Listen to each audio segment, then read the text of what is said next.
আসসালামু আলাইকুম সবাইকে। স্বাগত আজকের এই লাইভ সেশনটাতে।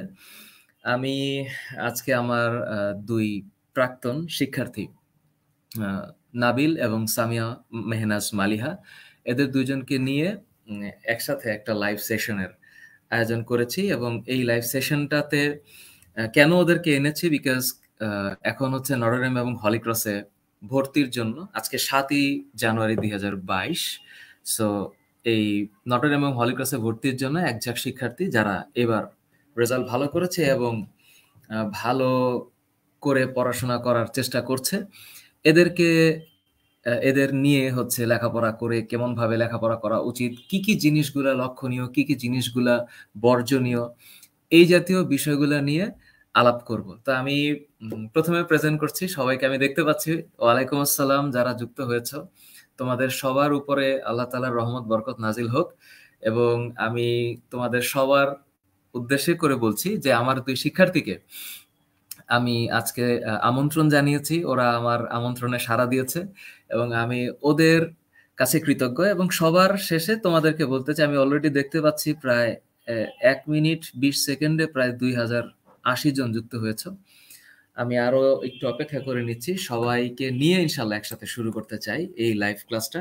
লাইভ ক্লাস না অ্যাকচুয়ালি লাইভ সেশনটা এবং এই লাইভ সেশনে আমার যেই উদ্দেশ্যটা থাকবে সেই উদ্দেশ্যটা হচ্ছে যেন শিক্ষার্থীরা তোমরা যারা আ ৩ টা কলেজে এই ২ সেন্ট জোসেফ, হলি ক্রস এবং আ নটরডেমে পড়ার জন্য প্রস্তুতি নিচ্ছ, লেখাপড়া করছো তাদের সামনে যেন ওদেরকে আমি প্রেজেন্ট করতে পারি।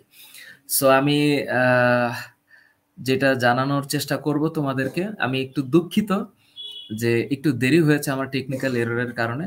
সো আমি ১ম এ প্রেজেন্ট করতে চাচ্ছি সামিয়াকে। আ সামিয়া মেহনাজ মালিহা এবং তার সাথে যুক্ত হচ্ছে আমাদের নাবিল হাসান।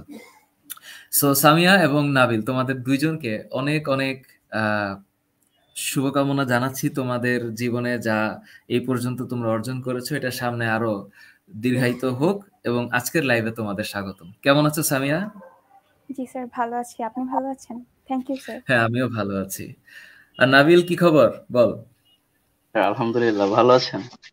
হ্যাঁ, আমিও ভালো আছি। আচ্ছা, আমি একটু পরিচয় করা দিচ্ছি আমাদের সামিয়াকে। আমাদের সামিয়া ওর পুরো নাম হচ্ছে সামিয়া মেহনাজ মালিহা এবং ও এখন বুয়েটের আর্কিটেকচারে পড়ছে। তো ওর বুয়েটে আর্কিটেকচারে ও হলিক্রস থেকে পাশ করেছে। হলিক্রস থেকে পাশ করে বুয়েটের আর্কিটেকচারে এখন স্টাডি করছে।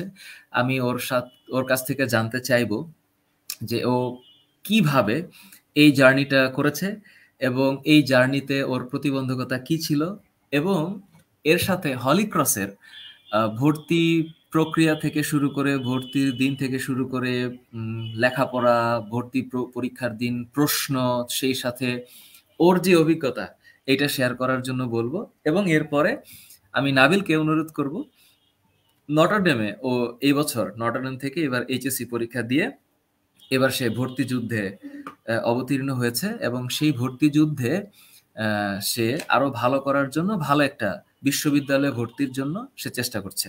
সো নাবিল নটরডেম থেকে পরীক্ষা দিয়েছে এবং আমাদের সামিয়া হলিক্রস থেকে পরীক্ষা দিয়েছে। সো আমি প্রথমে সামিয়াকে আমন্ত্রণ জানাচ্ছি। সামিয়া, বলো তোমার গল্পটা একটু শুনি।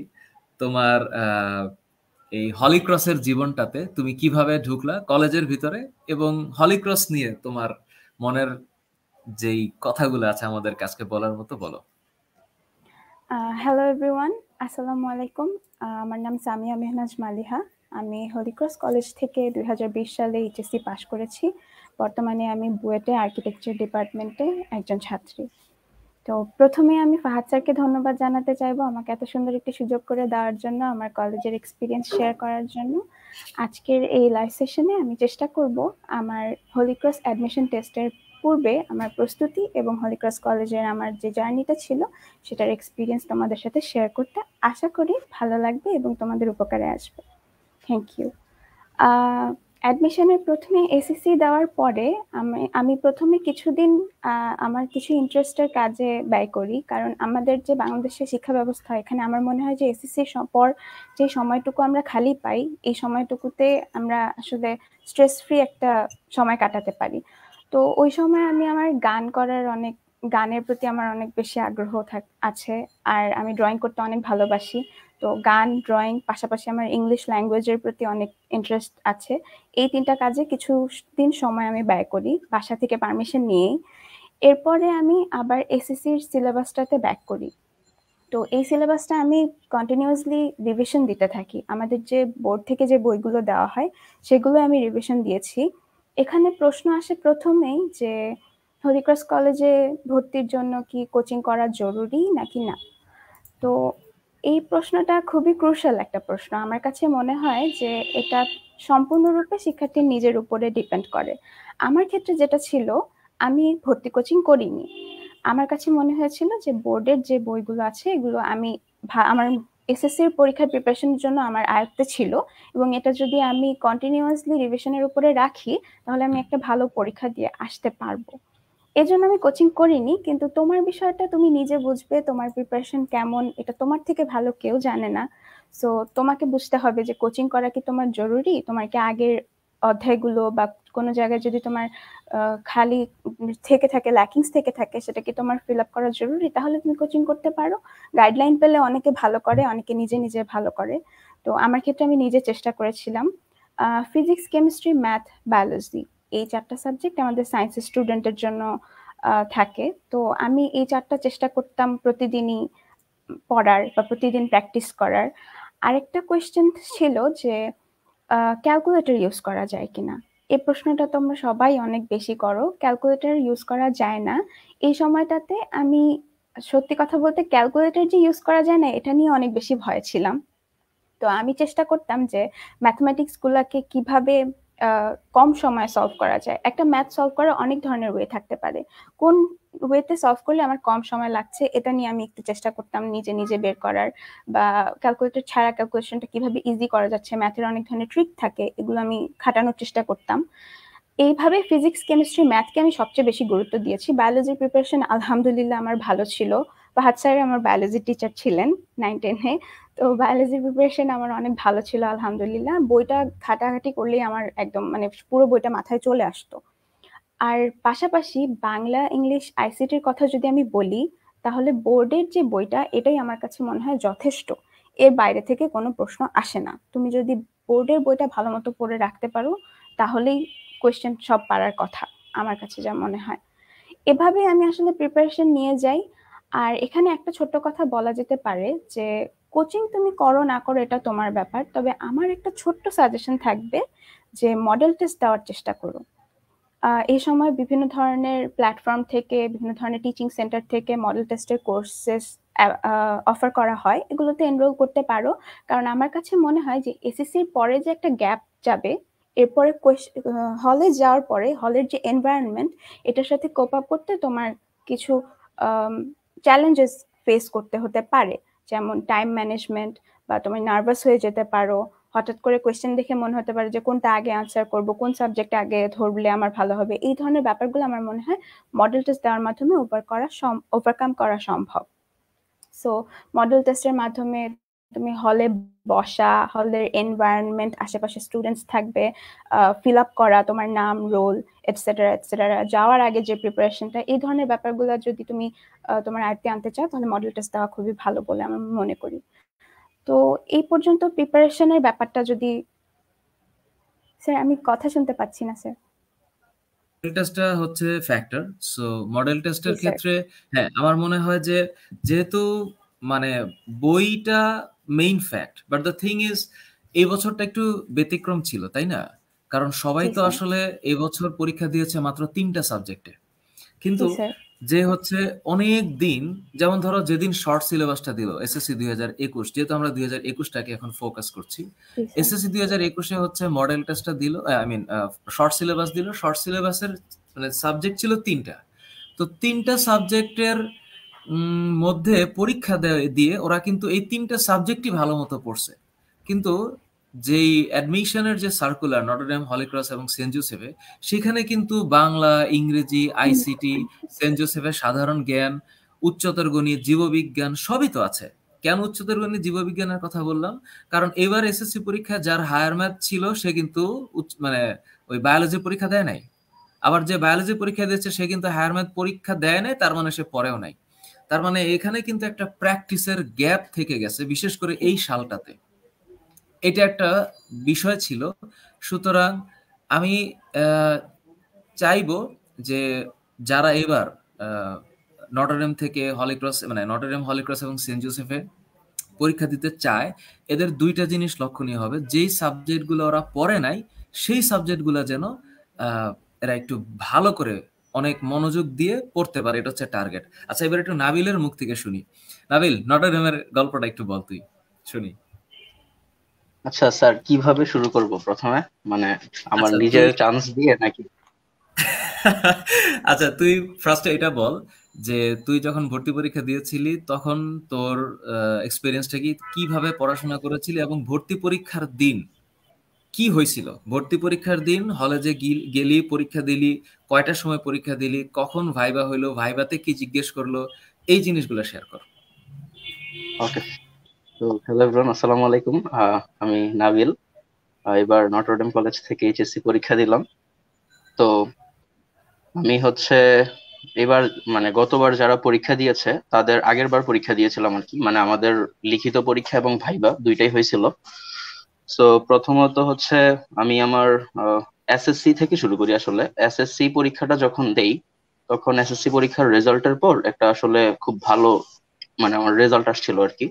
তারপর আসলে জিপিএ কিংবা মার্কস সবগুলোই আসলে কম্পারেটিভলি খুবই ভালো ছিল, মানে জিপিএ 5 তো ছিলই, আর মার্কসটাও আসলে খুবই ভালোই ছিল। ইভেন কুমিল্লা বোর্ডে আমার পজিশন আসছিল 6th, মানে ষষ্ঠ হয়েছিলাম।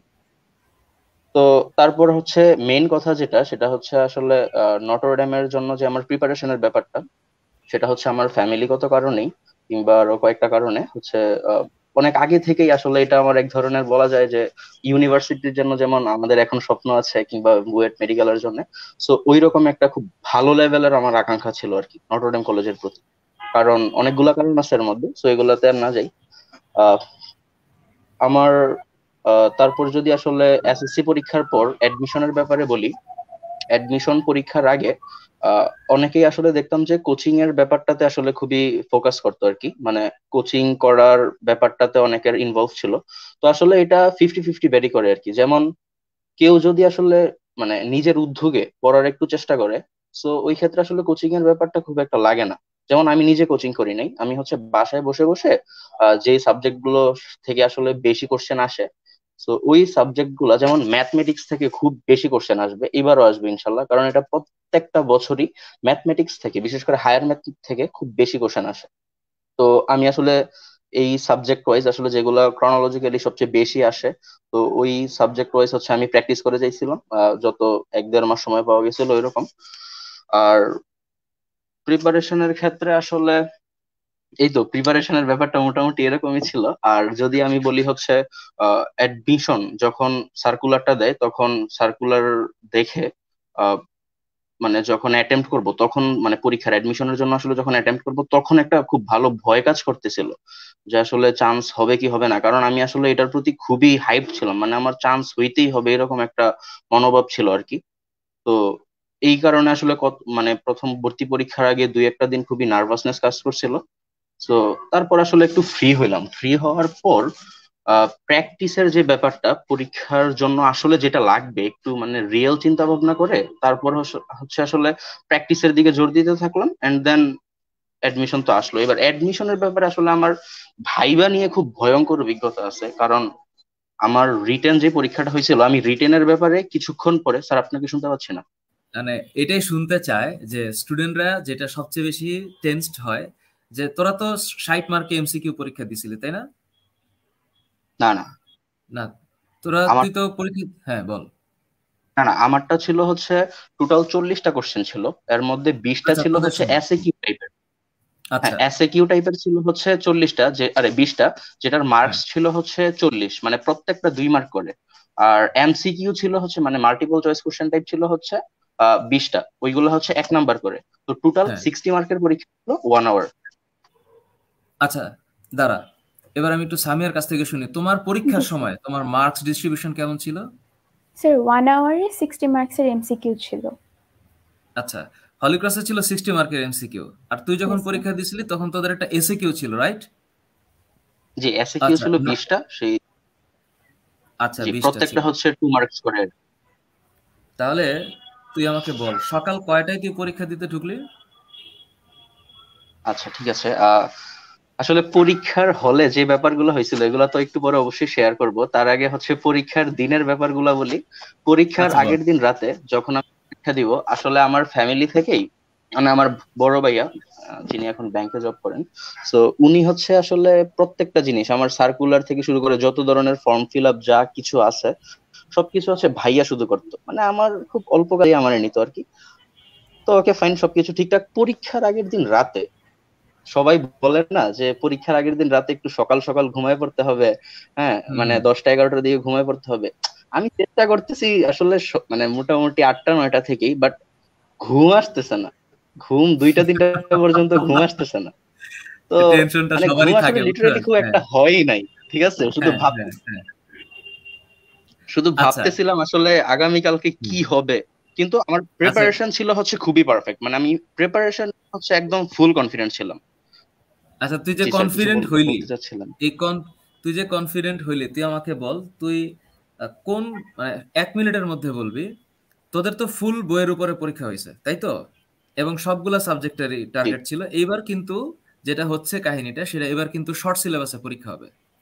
তুই দেখছিস কিনা বা দেখার সময় এবং হয়েছে কিনা জানি স্পেসিফিক না। কিছু, জি জি জি আমি দেখেছি Yes, স্পেসিফিক কিছু সাবজেক্টে হবে এবং শর্ট সিলেবাসে হবে। এইটাই হচ্ছে বিষয়, যে এবারের পরীক্ষাটা কিন্তু শর্ট সিলেবাসে হবে। তার মানে এবারের পরীক্ষাটা কেমন করে হবে এটার কোনো স্পেসিফিকেশন কিন্তু দেয় নাই, যদিও বলেছে লিখিত পরীক্ষা। আচ্ছা, তুই যে এসএ কিউ বললি, এই এসএ কিউ যে বললি তুই, এটা কিরকম ধরনের প্রশ্ন আসছে, দুই একটা এক্সাম্পল দিতে পারবি? ও আচ্ছা, এটা কি এখনই বলবো নাকি? আচ্ছা এখনই বলি। হ্যাঁ বল। পরীক্ষার হলের যে ব্যাপারটা ছিল, নাকি স্যার পরীক্ষার হলে ঢোকার যে মুহূর্তগুলো, আসলে এগুলো খুব সিগনিফিকেন্ট ছিল, যেটা ওদেরও কাজে লাগতে পারে, নাকি ওই আচ্ছা দিক বল। থেকে শুরু করবো? না না, বল বল, তুই আচ্ছা ওয়েল যেভাবে প্ল্যান করছিস বল। ওয়েল ঠিক আছে।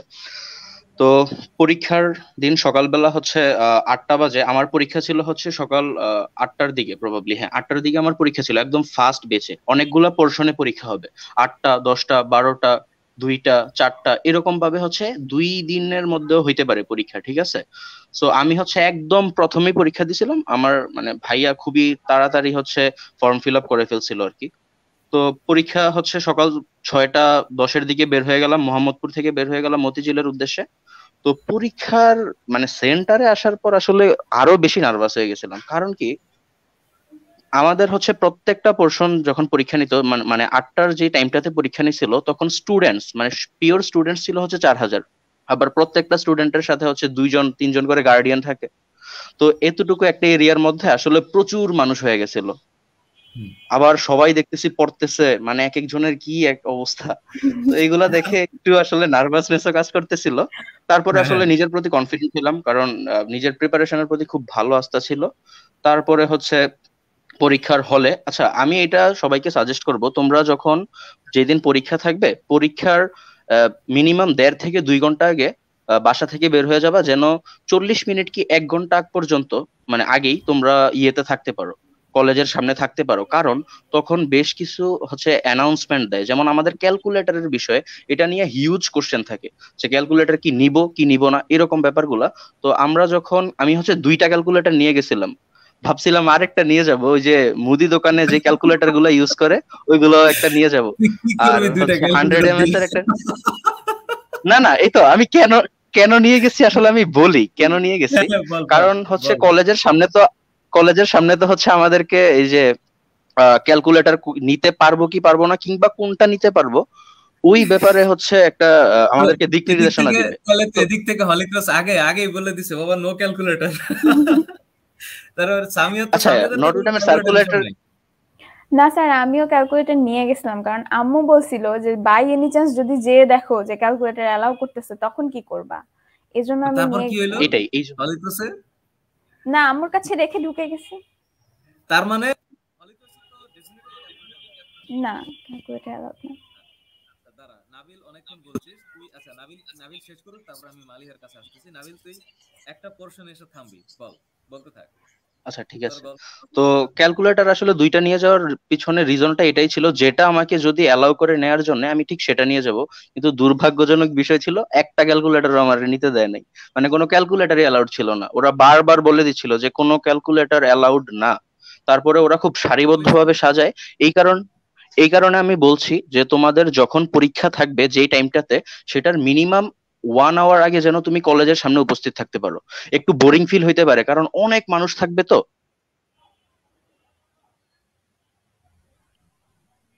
ওকে। তারপরে হচ্ছে আহ, ইয়ে কলেজের ভিতরে ঢুকে গেলাম। ভিতরে ঢোকার পর তারপরে হচ্ছে অনেকগুলা ভলেন্টিয়ার ছিল, এন্ড দেন আমার কক্ষে আমি প্রবেশ করলাম আর কি। তো কক্ষে প্রবেশ করার পর খুব বড় একটা রুম ছিল। আসলে ওইটা হচ্ছে আমাদের কেমিস্ট্রি ল্যাবেরই পাশে। তো ওইখানে হচ্ছে আমার সিট পড়লো সেকেন্ড বেঞ্চে। ঠিক আছে, তো সেকেন্ড বেঞ্চে পড়ার পর আহ, আশেপাশে তো অনেকগুলো স্টুডেন্টই ছিল, সো এই ক্ষেত্রে খুব ধীর স্থির ভাবে বসেছিলাম। এই ক্ষেত্রে আমি তোমাদেরকে কয়েকটা কথা বলবো। অনেকে হয় কি, আহ, এই যে ইয়েতে যখন পরীক্ষার হলে যাওয়ার পরে এরকম একটা টেন্ডেন্সি থাকার সম্ভাবনা থাকে যে আহ, একটু হয়তো মানে দুই একটা কোশ্চেন যদি একটু মানে জানার মধ্যে না থাকে, তখন আরেকজনকে জিজ্ঞেস করা অথবা একটু মানে এক্সাইটমেন্টের মধ্যে থাকা, এগুলা কিন্তু ভুলেও করা যাবে না। কেন? কারণ এরকমও হইতে পারে যেই মানে টিচার্সরা থাকবে, ওরা তোমাকে কিছু বলবেও না, যেই চুপ থাকো কিংবা কথা বইলো না বা দেখতেছো কেন। মানে ওই যে সাইলেন্ট এক্সপেল বলতে একটা কথা থাকে, ওইটা আসলে হয়ে যেতে পারো। তো এটা হয়ে গেলে আসলে তুমি পরীক্ষা যদি খুব ভালো দাও, তাও হচ্ছে কি মানে আলটিমেটলি তোমার কাছে মনে হবে যে এই নটরডেম কি চিট করলো নাকি, আমি এত ভালো পরীক্ষা দিলাম আমার চান্স হলো না কেন।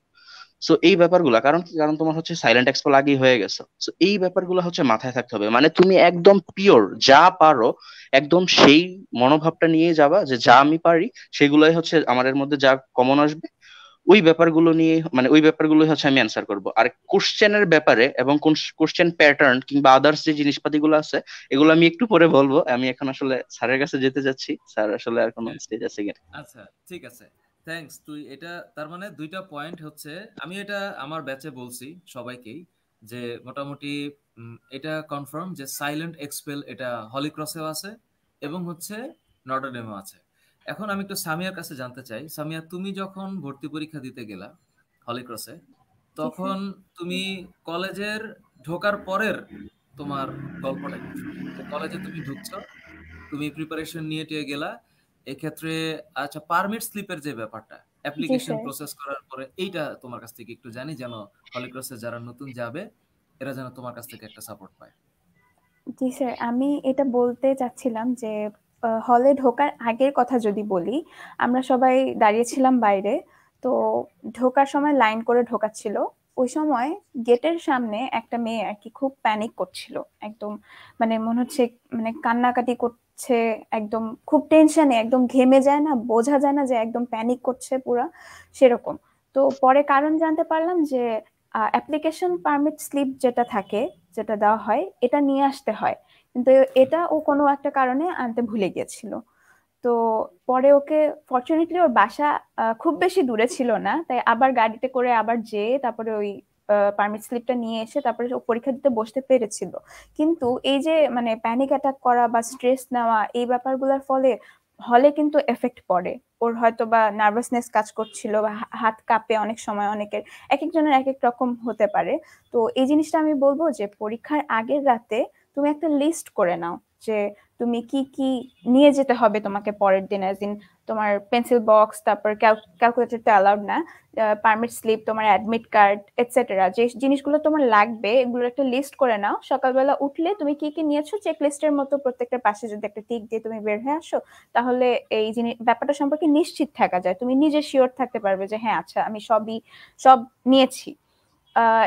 এটা ছিল বের হওয়ার আগে বাহিরের একটা এক্সপিরিয়েন্স। এরপরে যখন ভিতরে ঢুকলাম, সিনিয়র আপুরা ছিল ভলান্টিয়ার, ওনারা অনেক অনেক হেল্পফুল ছিল, অনেক হেল্পফুল ছিল। তারা একদম কোথায় সিট আছে একদম ডিরেকশন দিয়ে আমাদেরকে ক্লাসে পাঠায়। তারপরে আমার সিট পড়েছিল স্কুলে, মানে কলেজে অনেকের সিট পড়ে, তারপর আবার স্কুলেও যায়। আমার সিট পড়েছিল হলিক্রস গার্লস হাই স্কুলে। তো স্কুল যেহেতু চেনা ছিল, তো সিট চিনতে সমস্যা হয়নি। নিজের সিট খুঁজে পেলাম, তারপরে বসলাম। কিছুক্ষণ পরে টিচার আসলেন। এরপরে উনি আমাদেরকে কিছু ইনস্ট্রাকশন দিলেন যে এই যে ক্যালকুলেটর ইউজ করা যাবে না, আশেপাশে তাকানো যাবে না, সাইলেন্ট এক্সপেল করে দেওয়া হবে, এটসেট্রা এটসেট্রা। সময় 60 মিনিটস, এটা মেনটেন করতে হবে, কোনোভাবেই এক্সট্রা টাইম দেওয়া যাবে না।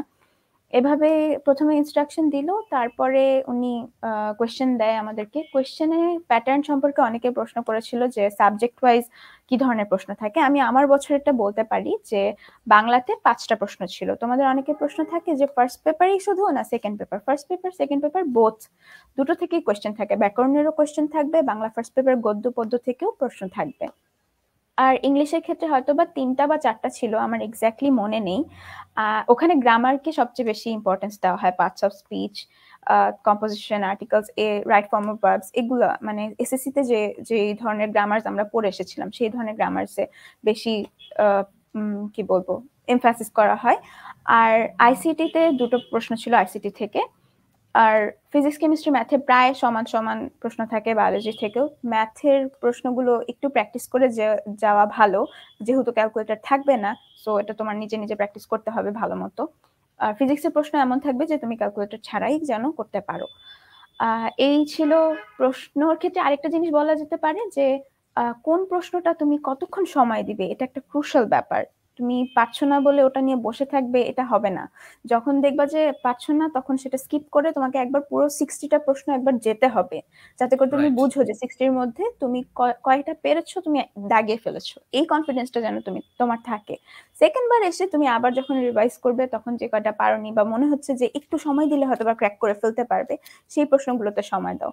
যেগুলো একদমই পারবো না বা দেখিনি কখনো, সেগুলো একদম স্কিপ করো। কারণ এই কনফিডেন্সটা রাখা উচিত যে আমি পারবো না মানে আমার ব্যাচের অন্যদের জন্য এটা ডিফিকাল্ট। কারণ তোমার প্রিপারেশনটা সেরকমই হওয়া উচিত যদি তুমি একটা ভর্তি যুদ্ধে যাও আর কি, আমার কাছে সেটা মনে হয়। এভাবে পরীক্ষা দিলাম। আমি বেশ ভালোই আনসার করেছিলাম আমার যতদূর মনে পড়ে। কয়েকটা একটু আন্দাজেও দিয়েছিলাম, যেহেতু আমার সময় মাইনাস মার্কিং ছিল না, আমার বছরে মাইনাস মার্কিং ছিল না, পরের বছরে হয়তো বা মাইনাস মার্কিং ছিল, আমি যতদূর শুনতে পেরেছিলাম ক্লাস করতে করতে পরের বছরের সার্কুলারে। সো এটা আরেকটা ব্যাপার যে আমরা যখন বোর্ডের এমসিকিউ দাগাই তখন মাইনাস মার্কিং থাকে না। তো আমরা ভাবি যে আচ্ছা 20টা দাগাই দিলাম, এবার বাকি 5টাও দাগাই দিই, প্রবাবিলিটির মধ্যে তো হয়তো বা 2টা হয়েই যাবে। কিন্তু মাইনাস মার্কিং এ এটা প্রথম পরীক্ষা হবে। যদি মাইনাস মার্কিং থাকে তাহলে এটা প্রথম পরীক্ষা হবে তোমার লাইফের, যেটাতে তুমি মাইনাস মার্কিং ফেস করবে। তো আমার কাছে মনে হয় এটা পরীক্ষা দিয়ে তোমার প্র্যাকটিস করা দরকার, যে তুমি একটা ভুল করলে সেটার জন্য তোমার মাসুলও দিতে হচ্ছে, এবং তুমি সেটা নিতে পারো কিনা বা নেওয়াটা রিস্কটা তুমি নিবে কিনা, এটা তোমার মাথায় রাখা দরকার। তার মানে এখানে 2টা জিনিস ইম্পর্টেন্ট। আল্লাহ না করুক, মানে কোনো স্টুডেন্ট যদি কোনো একটা প্রশ্নে মনে হচ্ছে খুব ক্রিটিক্যাল, তাহলে এটা ওর নিশ্চিতভাবে মনে হবে। তো মনে হইলে ও 60টা প্রশ্নের মধ্য দিয়ে যাবে, তাই তো? জি স্যার। ওর 60 কোয়েশ্চেন বা যেটা থাকুক, সেটা হচ্ছে 60 কোয়েশ্চেনের উপরেই সে যাবে। যদি কোনোটা তার কাছে মনে হয় যে হচ্ছে টাফ লাগতেছে বা এই ধরনের কোনো প্রবলেম, তখন সে হচ্ছে you'd go next to answer it properly, তাই তো? জি স্যার। আমার কাছে এটা মনে হয় যে এই স্ট্র্যাটেজিটা ফলো করলে আসলে আনসার করতে পারা যায় বেশি, এবং কিছু মিস হয় না। যেটা তুমি পারতে কিন্তু দাগাতে পারো না, এরকম মিসটা আর হয় না এই স্ট্র্যাটেজিটা মেনটেন করলে। আচ্ছা, এবার নাবিল বল, তারপর তোর স্ট্র্যাটেজিটা কি? আচ্ছা, এখানে কয়েকটা কোশ্চেন আসছে, যেমন নেগেটিভ মার্কিং থাকবে আছে, মানে আমার সময় ছিল কিনা। আমার সময় কোনো নেগেটিভ মার্কিং ছিল না, সেন্ট জোসেফেও ছিল না, তারপর নটরডেম কলেজেও ছিল না। ও আচ্ছা, আমি সেন্ট জোসেফ কলেজেও হচ্ছে পরীক্ষা দিয়েছিলাম, এবং সেন্ট জোসেফ কলেজে আসলে আমার মানে কি বলে চান্স হয়েছিল আর কি। সো সেন্ট জোসেফ নিয়ে আসলে যদি বলার থাকে সেটা পরে বলা যাবে। আর কয়েকটা কোশ্চেন ছিল হচ্ছে ক্যালকুলেটর তো অ্যালাউড না। হ্যাঁ, ক্যালকুলেটর কোনো অ্যালাউড না, এই তো। আর হচ্ছে পরীক্ষার হলের যখন পরীক্ষা শুরু হয়েছিল তখন কয়েকটা স্ট্র্যাটেজি ফলো করা যেতে পারে। আপু যে কয়েকটা বললো যে কোশ্চেন স্কিপের ব্যাপারটা, যেটা আসলে পারা না পারার ক্ষেত্রে ওই ব্যাপারটা তো অবশ্যই মাথায় রাখতে হবে। আর আমি হচ্ছে কয়েকটা কথা বলবো, যেমন এমসিকিউ মানে আমাদের কোশ্চেনের প্যাটার্নটা কিরকম ছিল এবং সহজ কঠিন এই ব্যাপারটা নিয়ে আমি একটু বলি। যখন আমার প্রশ্ন হ্যাঁ, করছে। রাফ করার নিয়েও একটা, হ্যাঁ হ্যাঁ, রাফ করার এই যে আমাদের যে পেজটা দিয়েছিল, এখানে একটা পেজ আছে, যেমন আমাদের কোশ্চেনের পেপারটা মোটামুটি এরকম লিগ্যাল সাইজ পেপারে হয়েছিল আর কি। এই যে দেখা যাচ্ছে কিনা, সে যাই হোক, লিগ্যাল সাইজ পেপার জাস্ট একটা পেপারেই হচ্ছে পরীক্ষাটা হয়েছিল। সো এটার এক পাশে ছিল হচ্ছে এমসিকিউ গুলা, আর আরেকটা পাশে ছিল হচ্ছে এসএ কিউ গুলা, মানে 20টা 20টা। তো ওকে আর উপরে হচ্ছে যেই কিছু জিনিসপাতি লেখা লাগে, রোল, নাম বা ওই রকম জিনিস যা লাগে ওটা তো ছিলই, আর বাকি হচ্ছে তারপরে এমসিকিউ ছিল, আর অপর পেজে হচ্ছে ছিল এসিকিউ গুলার। আচ্ছা, হ্যাঁ এখন কোশ্চেন আসলে সাবজেক্ট ওয়াইজ যদি আমি বলি, নটরডেম কলেজের ক্ষেত্রে সাবজেক্ট ওয়াইজ কোশ্চেনটা কিরকম এসেছিল, যেমন প্রথম কথা হচ্ছে ম্যাথমেটিক্স। আমি তোমাদেরকে বলবো, এখন যদি 7 দিন কিংবা 10 দিন সময় থাকে, তোমাদের যেই চ্যাপ্টার গুলো শর্ট সিলেবাসে আছে, মানে এত, আচ্ছা কিছু ম্যাথ তো ছিল হচ্ছে আমাদের ট্রেডিশনাল, যেগুলা বোর্ডে আসেই। হ্যাঁ, হ্যাঁ অনেকগুলো এক্সাম্পল হইতে পারে, যেমন ওই যে লগারিদমের ব্যাপারে, এই যে a+x/a - এবার x। হ্যাঁ, তারপর এবার তো এটার মনে কর ডোমেন। অসীম ধারা আছে, ত্রিকোণমিতি আছে, সূচক, লগারিদম আর স্থানাঙ্ক জ্যামিতি, ওয়েল, টপিক এই ভালো 4টা। ভালো মানে চ্যাপ্টার গুলাই তো আছে। হ্যাঁ ইউজুয়াল, এবং হচ্ছে মানে শর্ট সিলেবাসে যেটা ছিল সেটা। ফিজিক্সে তোর চ্যাপ্টার হচ্ছে আচ্ছা, 5টা, কেমিস্ট্রিতে চ্যাপ্টার 4টা, বায়োলজিতে চ্যাপ্টার 4টা। মানে যেটার উপরে পরীক্ষা ওরা দিয়েছে এসএসসি, এবং যেগুলো দেয় নাই সেগুলো হচ্ছে আগে কোভিড-19 অতিমারির কারণে সিলেবাসটাকে সংক্ষিপ্ত করা হয়েছিল। এই শর্ট সিলেবাসগুলোর উপরেই ওদের পরীক্ষাটা হবে। So okay. এই আচ্ছা, আমি এখন সাবজেক্ট, জি, ওকে, সাবজেক্ট ওয়াইজ হচ্ছে কয়েকটা কথা বলি। আসলে এই যে মার্ক কোনটাতে বেশি আসে, আমার সময় কোনটা আসছিল, আর আমি যখন ভর্তি পরীক্ষা দিয়েছিলাম, আমি আসলে মানে এত বছর মানে প্রত্যেকটা বেচের ভাই ধরে ধরে আমি শুধু কলেজের সামনে যে জিজ্ঞেস করতাম, ভাই আপনার অ্যাডমিশনের ব্যাপারে একটু বলেন তো কিরকম হয়েছিল আপনার, মানে যত ধরনের ওদের এক্সপিরিয়েন্স আছে ওইগুলো নিয়েছিলাম। তো ওই পার্সপেক্টিভেও যদি বলি, হায়ার ম্যাথ থেকে হচ্ছে তোমাদের মানে কি বলে কোশ্চেন খুব বেশি আসবে। এখন কথা হচ্ছে ভাইয়া, বইয়ের থেকে আসবে নাকি বইয়ের বাইরে থেকে আসবে, এটা খুব ভালোভাবে মানে মাথায় রাখতে পারো। বইয়ের বাইরে থেকে কোনো কোশ্চেন আসবে না। এখন জিকে টিকের ক্ষেত্রে এটা হচ্ছে ডিফারেন্ট হিসাব, জিকে যদিও নাই প্রবাবলি এনটিসি তে এবার। সো মানে ম্যাথমেটিক্স বলো, ফিজিক্স বলো, যেই জিনিসপাতিগুলোই আছে এগুলো হচ্ছে চ্যাপ্টারে যা আছে ওই জিনিসগুলো থেকেই হচ্ছে আসবে। এবং তোমরা বুঝতে পারবা, বা টিচাররা খুব ভালোভাবে বুঝে যে একজন স্টুডেন্টের বেসিকটাকে আসলে টেস্ট করার জন্য কোন টাইপের কোশ্চেন গুলো দেয়া লাগে। সো ওরা ওই টাইপের কোশ্চেনই করবে। এখন আমি আচ্ছা তার আগে বলি, ম্যাথমেটিক্সে হচ্ছে নাম্বারটা একটু বেশি আসবে। তারপরে ফিজিক্স কেমিস্ট্রিতে মানে মোটামুটি ম্যাথমেটিক্স এর পর মানে নাম্বারটা ইয়ে আসে আর কি। ধরো যদি 60 মার্কের পরীক্ষা হয়, এর মধ্যে 15 মার্কের মতো, 15 কি 20 মার্কের মতো হচ্ছে হায়ার ম্যাথ থেকে আসবে, 10-15 মতো আসবে কেমিস্ট্রি থেকে। তারপর আমার সময় বায়োলজি থেকে কোনো প্রশ্নই আসে নাই। মানে আমি যখন পরীক্ষা দিয়েছিলাম, বায়োলজি থেকে একটা এমসিকিউ কিংবা এসএকিউ আসে নাই। তারপর হচ্ছে ইংরেজি থেকে 2-4টা কোশ্চেন এসেছিল। এখন ইংরেজি থেকে কি টাইপের প্রশ্ন আসে সেটা খুব ভালো একটা মানে কোয়ারিজ থাকতে পারে। এটা হচ্ছে আমার সময় ইংরেজিতে কোশ্চেন আসছিল হচ্ছে তোমার স্পেলিং টাইপের, স্পেলিং আসছিল আমার 2-1টা। তারপরে হচ্ছে এই যে ট্রান্সফরমেশন আছে না, ওই ট্রান্সফরমেশন আসছিল 1-2টা। তো মোটামুটি 4 নাম্বারের মতো প্রবাবলি আসছিল ইংরেজির ক্ষেত্রে। আর বাংলার ক্ষেত্রে হচ্ছে কোশ্চেন আসছিল, আমি একটা কোশ্চেন আমার এখনো মনে আছে কোনটা আসছিল, বাংলা সহপাঠ থেকে, তোমরা হয়তো বা এটা জেনে থাকবা। ওই যে কি বলে একটা নাটক, আর সরি কি বলে এটারে, উপন্যাস ছিল না, কাকতারুয়া, বহিপীর না কাকতারুয়া? সরি সরি বহিপীর, বহিপীর নাটকটা ছিল। সো ওই নাটকটা কখন প্রকাশিত হয়েছিল এটা হয়তোবা তোমরা অনেকেই জানো, আমি জানি। ওই মানে প্রশ্নটা এসেছিল, কিন্তু মানে একটা অবাক করা বিষয় ছিল, এটা এমসিকিউ তে আসে নাই, এটা আসছিল হচ্ছে এসিকিউ তে। মানে এই 1960 যদি আমরা লিখে দিতে পারি, ওই ক্ষেত্রে 2 মার্ক ছিল। তার মানে তোমরা একটা জিনিস এই ক্ষেত্রে বুঝতে পারতেছো যে কোশ্চেন হচ্ছে এমসিকিউ কিংবা এসিকিউ, মানে ওরা কোনটা এসিকিউ তে দিবে আর কোনটা এমসিকিউ তে দিবে এটার আসলে কোনো, এটা হচ্ছে ওদের ইচ্ছা। সো তুমি হচ্ছে তোমার জাস্ট প্রসেসটা ফলো করবা, তোমার যেই মানে অধ্যায়গুলো আছে সেই অধ্যায়গুলো একটু ভালোভাবে রিভাইজ দিয়ে যাবা এই 7 থেকে 10 দিন। হ্যাঁ, মানে প্রতিদিন অন্তত 3-4 ঘন্টা হলেও ইয়ে এই যে চ্যাপ্টার ওয়াইজ প্রত্যেকটা ম্যাথ, যেই ম্যাথ গুলো হচ্ছে সাধারণত এইচএস আর এসএসসি তে আসে, কিন্তু আমরা হচ্ছে আমাদের মানে পছন্দ হয় না এরকম কিছু ম্যাথ থাকে না প্রত্যেকটা চ্যাপ্টারে, বাট এগুলো আসেও না। আর কিছু হচ্ছে ট্রেডিশনাল টাইপের কোশ্চেন থাকে যেগুলো সব বোর্ডে আসে, ওইগুলো তো তোমার মাথায় থাকবেই, ওইগুলো তো তুমি পারো, ওইগুলো একটা বার করে মানে লিখে অঙ্কগুলা করে যাবা। কিন্তু কিছু কোশ্চেন থাকে যেগুলো হচ্ছে আমরা আসলে ওই যে অপছন্দের তালিকায় খুব ভালোভাবে এগুলো থাকে, ওই কোশ্চেন গুলো হচ্ছে নটরডেমের জন্য বেস্ট। মানে ওই কোশ্চেন গুলো ওরা দেয়। এটা আমি কেন কথাটা বলছি, কারণ একটা খুব মানে জনপ্রিয় স্যার আছে আমাদের, রেজা স্যার নামে। একদিন এই বিষয়টা নিয়ে একটু আমার ওনার সাথে কথা হয়েছিল আর কি। তো ওই টাইপের কোশ্চেন গুলো ওরা খুব ভালো পছন্দ করে আর কি, ওই কোশ্চেন গুলো দিয়ে দিবে। মানে বইয়ের বিভিন্ন ধরনের চিপা চাপা বলে যেটারে, ওই রকম জায়গা থেকে হচ্ছে তোমার কোশ্চেন গুলো দিয়ে দিবে আর কি। ঠিক আছে। আর একটু বড় কোশ্চেনও আসতে পারে, যেটা মনে হইতে পারে যে তোমার 1 থেকে 1.5 পেজ, এরকম কোশ্চেন তোমার 2 মার্কের জন্য দিয়ে দিতে পারে। এই ক্ষেত্রে আমি তোমাদেরকে একটা কথা বলে রাখতে চাই, যদি এরকম সিচুয়েশন আসে যে খুব বড়, যেটা তোমার 1 পেজের মতো লাগতে পারে, তো এই ক্ষেত্রে তোমরা একটা কাজ করবা, তোমাদের ধরো জায়গা দিবে হচ্ছে এতটুকু। ঠিক আছে। সো এই যে এতটুকু জায়গা দিবে, এইটারে হচ্ছে তোমরা 3-4টা পোর্শন এরকম ভাগ করে নিবা আর কি। তিন চার 3-4টা পোর্শনে ভাগ করে এখানে একটু লিখবা, এখানে একটু লিখবা, এখানে একটু লিখবা। তারপরে কিছু জিনিস স্কিপ করবা, যেমন আহ, এই যে আমরা বোর্ড পরীক্ষাতে সাধারণত খুব ডিটেলস লিখে থাকি, এই ডিটেলস লিখার ব্যাপারটা আসলে এদিকে ম্যাটার করে না খুব একটা।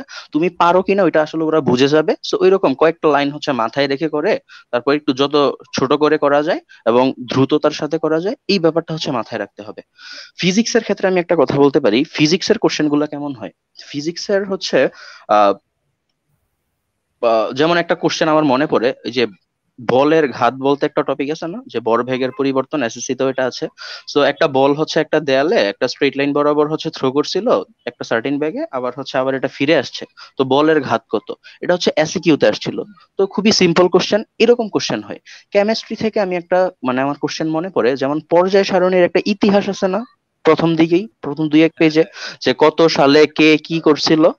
ডোবেরাইনার, হ্যাঁ, তারপর হচ্ছে নিউল্যান্ড, মেন্ডেলিভ কি রাইট করেছিল রাইট। তারপরে হচ্ছে কয়েকজনের হচ্ছে সংজ্ঞা, যে ওনার মতে মেন্ডেলিফের মতে পর্যায় সারণীটা কি, কি হ্যাঁ পর্যায়ক্রমে ল্যাভোইসিয়া, সাজানো হয়েছে, পারমাণবিক। হ্যাঁ, দেখেছি আমি ল্যাভোইসিয়ে, অ্যান্টন বয়েন ল্যাভোইসিয়ে। হ্যাঁ, ইয়েস সো ইয়েস এই জিনিসগুলা হচ্ছে ওই দিক থেকে আমার একটা প্রশ্ন আসছিল, যে কত সালে এই হ্যাঁ। ব্যক্তি হচ্ছে এই ব্যাপারটা নিয়ে কথা বলছিল আর কি। এটা হচ্ছে আমার এটাও এসিকিউতে আসছিল, বুঝছো, মানে এটাও 2 মার্কের জন্য আসছে। আবার অনেক ম্যাথ আসে, বড় বড় ম্যাথ, যেটা এমসিকিউতে আসে। আচ্ছা আচ্ছা, তুই তার আমাকে মানে বল, তো কোয়েশ্চেন পেপারে লেখা যাবে তো? ওরা তো রাফটা, ওদের তো রাফ করার জন্য এক্সট্রা কোনো পেজ দিবে না, যা করতে না, হবে রাফ কোয়েশ্চেন পেপার। করার কোশ্চেন পেপারে করতে হবে। এবং তোমাদের যদি কোনো শর্টকাট অ্যাপ্লাই থাকে, এটা আসলে অনেক ক্ষেত্রে অনেকে নিষেধ করে, কিন্তু অ্যাডমিশনের ক্ষেত্রে ব্যাপারটা খুবই কার্যকরী। যেই শর্টকাটটা তুমি যেভাবে পারো ওইভাবে ওইদিকে অ্যাপ্লাই করে তারপর যত দ্রুততার সম্ভব করে দিয়ে আসবা। আর ওই যে স্কিপের ব্যাপারটা আপু আগে যেটা বললো, এটা খুবই ইম্পর্টেন্ট। তুমি হচ্ছে ফুল কোশ্চেনটা দিয়ে মানে ফুল কোশ্চেনটা পড়ে যাবা সিরিয়াল বাই সিরিয়াল। তারপরে যে কোশ্চেনটা তুমি পারতেছো এটা সাথে সাথে লিখে ফেলবা, যেটা পারতেছো না ওইটারে স্কিপ করবা, বা যেটা মনে হচ্ছে যে এটা 2-3 মিনিট টাইম নিতে পারে, ওইটারও তুমি হচ্ছে একটা মার্ক করে রাখো। ওইটা হচ্ছে শেষের দিকে এসে দেখবা, কারণ অনেকগুলা কোশ্চেন থাকবে যেগুলো তুমি আসলে দেখেই অ্যান্সার করে দিতে পারবা। সো এই ব্যাপারটা খুব মানে মাথায় রাখতে হবে, কারণ পরে দেখা যাবে যে আহ এই যে তুমি আসলে একটা সময় মানে একটা প্রশ্নতে অনেক টাইম নিতেছো, কিন্তু পরবর্তীতে তোমার টাইমের একটা শর্টেজের কারণে তুমি পরে আর হচ্ছে পারা কোশ্চেন গুলো অ্যান্সার করতে পারতেছো না। সো এটা খুবই প্যাথেটিক হইতে পারে। তো এই কারণে ফুল কোশ্চেনটা দেখে যাবা, যেগুলো একটু টাইম নিতে পারে ওইগুলো তো ঠিক আছে পরে মার্ক করে রাখবা, তারপর আবার এসে না হয় দেখা যাবে আর কি। এই ওকে। ব্যাপারটা মাথায় রাখা যায়। বাংলা মালিহা, ইংরেজি নিয়ে তো বললাম। আচ্ছা দাঁড়া, নাবিল, নাবিল কি শেষ করছিস নাকি আরেকটু বাকি ছিল তোর? না না, ফাইন, ঠিক আছে। আচ্ছা, আমি মালিহার কাছে একটু যাচ্ছি। তোমরা জি স্যার। যখন পরীক্ষা দিলা, তোমাদের কেউ তো মনে করো যে তোমাদেরকে মানে স্পেসিফিক কোনো ভাইবার তো তোমাদের হয় নাই, তোমাদের যা না হয়েছে স্যার। শুধুমাত্র হচ্ছে এই জি স্যার, মানে এমসিকিউ written test। পরীক্ষাটাই 1 ঘন্টার ওই তোমাদের 7টা এমসিকিউ। তোমাদের কি কোনো এসএ কিউ ছিল? না স্যার, আমাদের এমসিকিউ ছিল, শুধু শুধু এমসিকিউ ছিল। জি এখানে স্যার। অনেকে এসএ কিউ কে এটা নিয়ে একটু চিন্তায় পড়ে গেছে। এসএ কিউ মানে হচ্ছে শর্ট অ্যান্সার কোয়েশ্চেন, মানে সংক্ষিপ্ত উত্তর প্রশ্ন। সো হলিক্রসে মালিহা যেদিন পরীক্ষা দিয়েছে, সামিয়া যেদিন পরীক্ষা দিয়েছে, তখন আসলে এটা হয় নাই। বাট এই জিনিসগুলো কিন্তু ফিক্স না। এনডিসি বা এইচসিসি বা এসজিসি জি ওরা স্যার। কিভাবে কোয়েশ্চেনটা করবে, এটার কোনো মানে স্পেসিফিক মানে একটা টেমপ্লেট কিন্তু তারা কখনো প্রকাশ করে না। কারণ আমি যতদূর জানি, হলিক্রস এবং হচ্ছে নটরডেম ওরা চায় যে এমন একটা প্রশ্ন করতে, যে প্রশ্নটা একদম নতুন কিছু হইতে পারে, বাট একটা নির্দিষ্ট সিলেবাসের মধ্যে একজন শিক্ষার্থীকে যেন যাচাই করতে পারে। এই তো? জি আচ্ছা, স্যার। তো এরপরে মালিহা, তুমি বলো তো যে পরীক্ষা দেওয়ার পরের মানে উল্লেখযোগ্য ঘটনা, তুমি যখন পরীক্ষা দিয়ে ফেললা, বের হয়ে আসলা, বা পরীক্ষার হলে আর কিছু কি আছে জুনিয়রদেরকে বলার মতো? জি স্যার, হলের যদি নাবিলের মতো আমি যদি সাবজেক্ট ওয়াইজ বলতে যাই, তাহলে কেমিস্ট্রি ক্ষেত্রে আমি বলবো যে রিয়াকশন খুবই ইম্পর্টেন্ট। রিয়াকশন থেকে আমাদের অনেকগুলো প্রশ্ন ছিল, প্রবাবলি 4 থেকে 6টা। আমি তো 2018-তে পরীক্ষা দিই, আমার ক্লিয়ারলি রিয়াকশন গুলো মনে নেই, কিন্তু রিয়াকশন থেকে যে প্রশ্ন ছিল এটা আমার মনে আছে, অর্গানিক কেমিস্ট্রি স্পেশালি। রিয়াকশন গুলো খুবই ইম্পর্টেন্ট। আর ফিজিক্সের ক্ষেত্রে আমার মনে হয় বেসিক কনসেপ্ট যদি ক্লিয়ার থাকে তাহলে যে কোনো কোশ্চেন পারা যাবে, বেসিক কনসেপ্ট যদি ক্লিয়ার থাকে এরকম। ম্যাথমেটিক্সে একটু ট্রিকি কোয়েশ্চেন ছিল, একটু লেংদি ছিল, মানে মনে হবে যে এটা করতে গেলে অনেক সময় চলে যাচ্ছে, ওই ধরনের প্রশ্নগুলো স্কিপ করে যে পরে আসা যেতে পারে, কিন্তু ম্যাথের কোয়েশ্চেনগুলো একটু ক্রিটিক্যাল ছিল আমার কাছে মনে হয়েছিল। আর বাংলার ক্ষেত্রে একটা ইন্টারেস্টিং জিনিস ছিল, আমাদের তো বইয়ে থাকে গদ্য পদ্য অনেকগুলো, কিন্তু আমাদের তো বছর প্রথমে সিলেক্ট করে দেওয়া হয় যে 30টার মধ্যে থেকে এই 12টা এই বছর পড়বে। তো আমাদের একটা প্রশ্ন ছিল, আমাদের যে সিলেবাসে যে 12টা ছিল তার বাইরের একটা গদ্য থেকে একটা প্রশ্ন ছিল। মেবি প্রতাপের শখ কি ছিল বা এরকম টাইপের কিছু একটা প্রশ্ন ছিল, মাছ ধরা ছিল তার শখ, এটা অন্য কোনো গল্প থেকে ছিল। তো আমি এই কোশ্চেনটা পড়ে কতক্ষণ তাকিয়েছিলাম যে কোন ক্যারেক্টার বা কোন কোন গল্প, আমি 12টা গল্প মাথার মধ্যে, হ্যাঁ মাথার মধ্যে 12টা গল্পের স্টোরি একদম যাচ্ছে যাচ্ছে যাচ্ছে, কিন্তু এই লাইনটা আমি কোথাও থেকে মনে করতে পারছি না। তো এখানে আমার কিছুটা সময় চলে গিয়েছিল, আমি অবাক হয়ে গেছিলাম যে প্রশ্ন আমি হাতে দেখে কতক্ষণ তাকাইছিলাম, এরকম এরকম ছিল। তো এটা হতে পারে, আমি এই কারণে এর পরের বছর যখন আমাকে আমার জুনিয়র কয়েকজন ফোন দিয়েছিল তখন আমি বলেছিলাম যে বইটা একবার পুরাটা পারলে পড়ে যেও, কারণ আমার সময় এরকম হয়েছিল, আমি চাই না তোমার সময় এরকম হোক। তো এটা একটা মজার বিষয় ছিল, বের হয়ে সবাই খালি একজন আরেকজনকে জিজ্ঞেস করতেছিল যে ওর শখ কি ছিল, কি কি দিয়েছিস। অপশন ছিল মেবি মাছ ধরা, শিকার করা, আর দুটো সামথিং, আমি মেবি শিকার করা দিয়েছিলাম, কিন্তু আনসার ছিল মাছ ধরা। এটা আমার এখনো মনে পড়ে বারবার এরকম। আচ্ছা, অনেকের আরেকটা প্রশ্ন আছে যে হলিক্রসে তো হিজাব পরে পরীক্ষা দেওয়া যাবে না, অ্যাজ ফার দ্য রুলস সেটা হচ্ছে যদি কেউ হিজাব পরে তার কান খোলা থাকতে হবে, কান খোলা থাকতে হবে। জি স্যার। এবং হিজাবের ব্যাপারে একটা বিষয় আছে যে যদি কেউ হিজাব পরেও সেক্ষেত্রে পরীক্ষা সে দিতে পারবে এবং তাকে কান খোলা থাকতে হবে, সুতরাং সে ঢেকে পরীক্ষা দিতে পারবে কিন্তু কানটা খোলা রেখে ওর মুখাবয়ব যেন ক্লিয়ারলি দেখা যায়, এইটা হচ্ছে প্রসেস, তাই তো? জি স্যার। ওকে ওকে, আচ্ছা, তারপরে তোমাদের হলিক্রসের তোমাদের পরীক্ষা দেওয়ার কতদিন পর রেজাল্ট দিল? মেবি 2 সপ্তাহের মাথায় দিয়ে দিয়েছিল, 2 সপ্তাহ বেশি নেয়নি। জি স্যার, আচ্ছা, বেশি দিন নেয়নি আসলে। ওকে, নাবিল তোদের? আচ্ছা, তোর তো ভাইবাটা তো শোন, তোর ভাইবার গল্প শোনার জন্য মানুষজন উদ্গ্রীব হয়ে আছে, তুই ভাইবার গল্পটা খুব চমৎকার অনেকেই ভাইবা নিয়ে এখানে, হ্যাঁ ভাইবা নিয়ে অনেকেই বলতেছে, ভাইবা নিয়ে আসলে আমি খুব ডিটেলস বলবো, সমস্যা নেই। কিন্তু আরেকজন কোশ্চেন করলো যে কোটা আছে কিনা। কোটা নেই আসলে নটরডেম কলেজে, আমি এইবারও হয়তো বা নেই কোটা, বা তুমি যদি বৃত্তি পেয়ে নটরডেম কলেজে চান্স পাও, না বৃত্তি হয়তো পরের রেজাল্টটা দিবে। তো এই ব্যাপারটা কাজ করে যে ভাই নটরডেম কলেজে কি তাহলে বৃত্তি পাওয়ার পর আমাদের যেই পার মান্থ পেমেন্ট করা লাগে ওইটা মওকুফ করে কিনা। ওইটা মওকুফ করে না, কারণ কি, কারণ যেই 1700-1800 জনের মতো স্টুডেন্ট এইদিকে চান্স পায়, এখানে 1500-1600 জন এই বৃত্তি পায়। তো মানে ম্যাক্সিমাম স্টুডেন্টই বৃত্তি পেয়ে আসে। তো এই কারণে যেহেতু এটা একটা আসলে গভর্নমেন্ট কোনো কলেজ না, মানে সরকারি না, সো এই ক্ষেত্রে এই জিনিসটা এদিকে থাকে না আর কি। এই কয়েকটা কোশ্চেন এখানে গেল। আর স্যার এই যে রেজাল্ট কবে দিল সেটা মানে জিজ্ঞেস করলেন।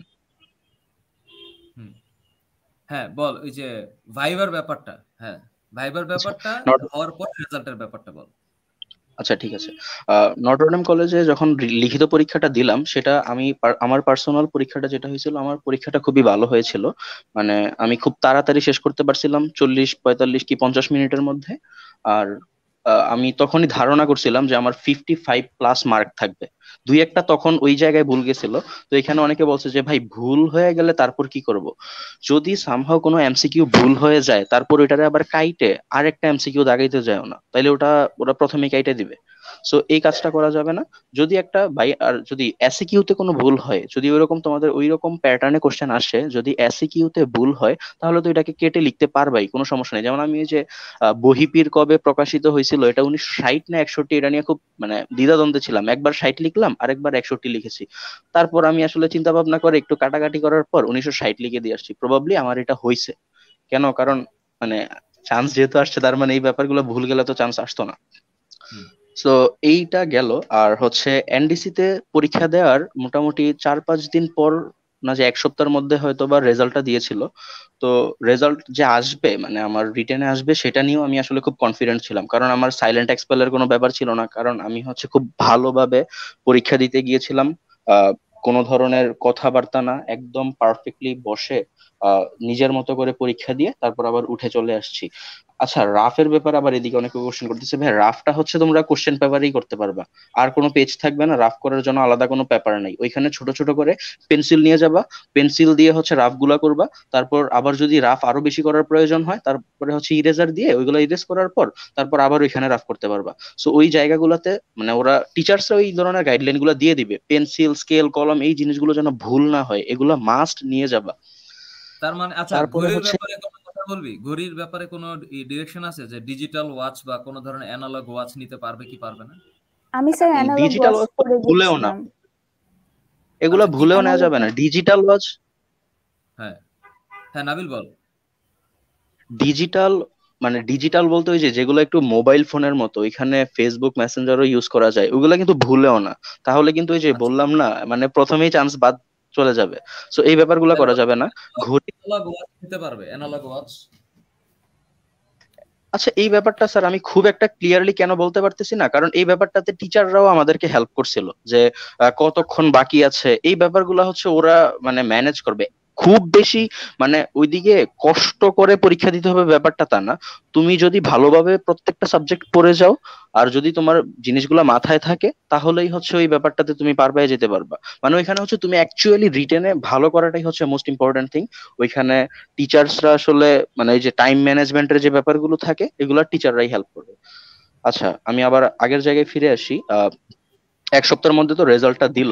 রেজাল্টটা দেওয়ার পর তারপরে হচ্ছে আমার যখন আসলো, খুবই খুশি হলাম। ফাইন, খুশি। তারপরে হচ্ছে 2-3 দিন পরেই হয়তোবা আমাদের ইয়েতে বাইবার জন্য ডাকলো। সো বাইবার ব্যাপারে হচ্ছে ড্রেস আপের ব্যাপারটা খুব বেশি কোশ্চেন থাকে, যে ভাইয়া ড্রেস আপটা কিরকম হইতে পারে। প্রথম একটা সামারি হচ্ছে ভাইভাতে, ভাইভাতে হচ্ছে তোমার তুমি খুব ভালো স্টুডেন্ট কিনা বা ওই রকম জিনিসগুলো জাজ করার চেয়ে তুমি অ্যাকচুয়ালি মানে শিষ্টাচার কিংবা এই বিষয়গুলোকে খুব বেশি প্রাধান্য দেওয়া হয়।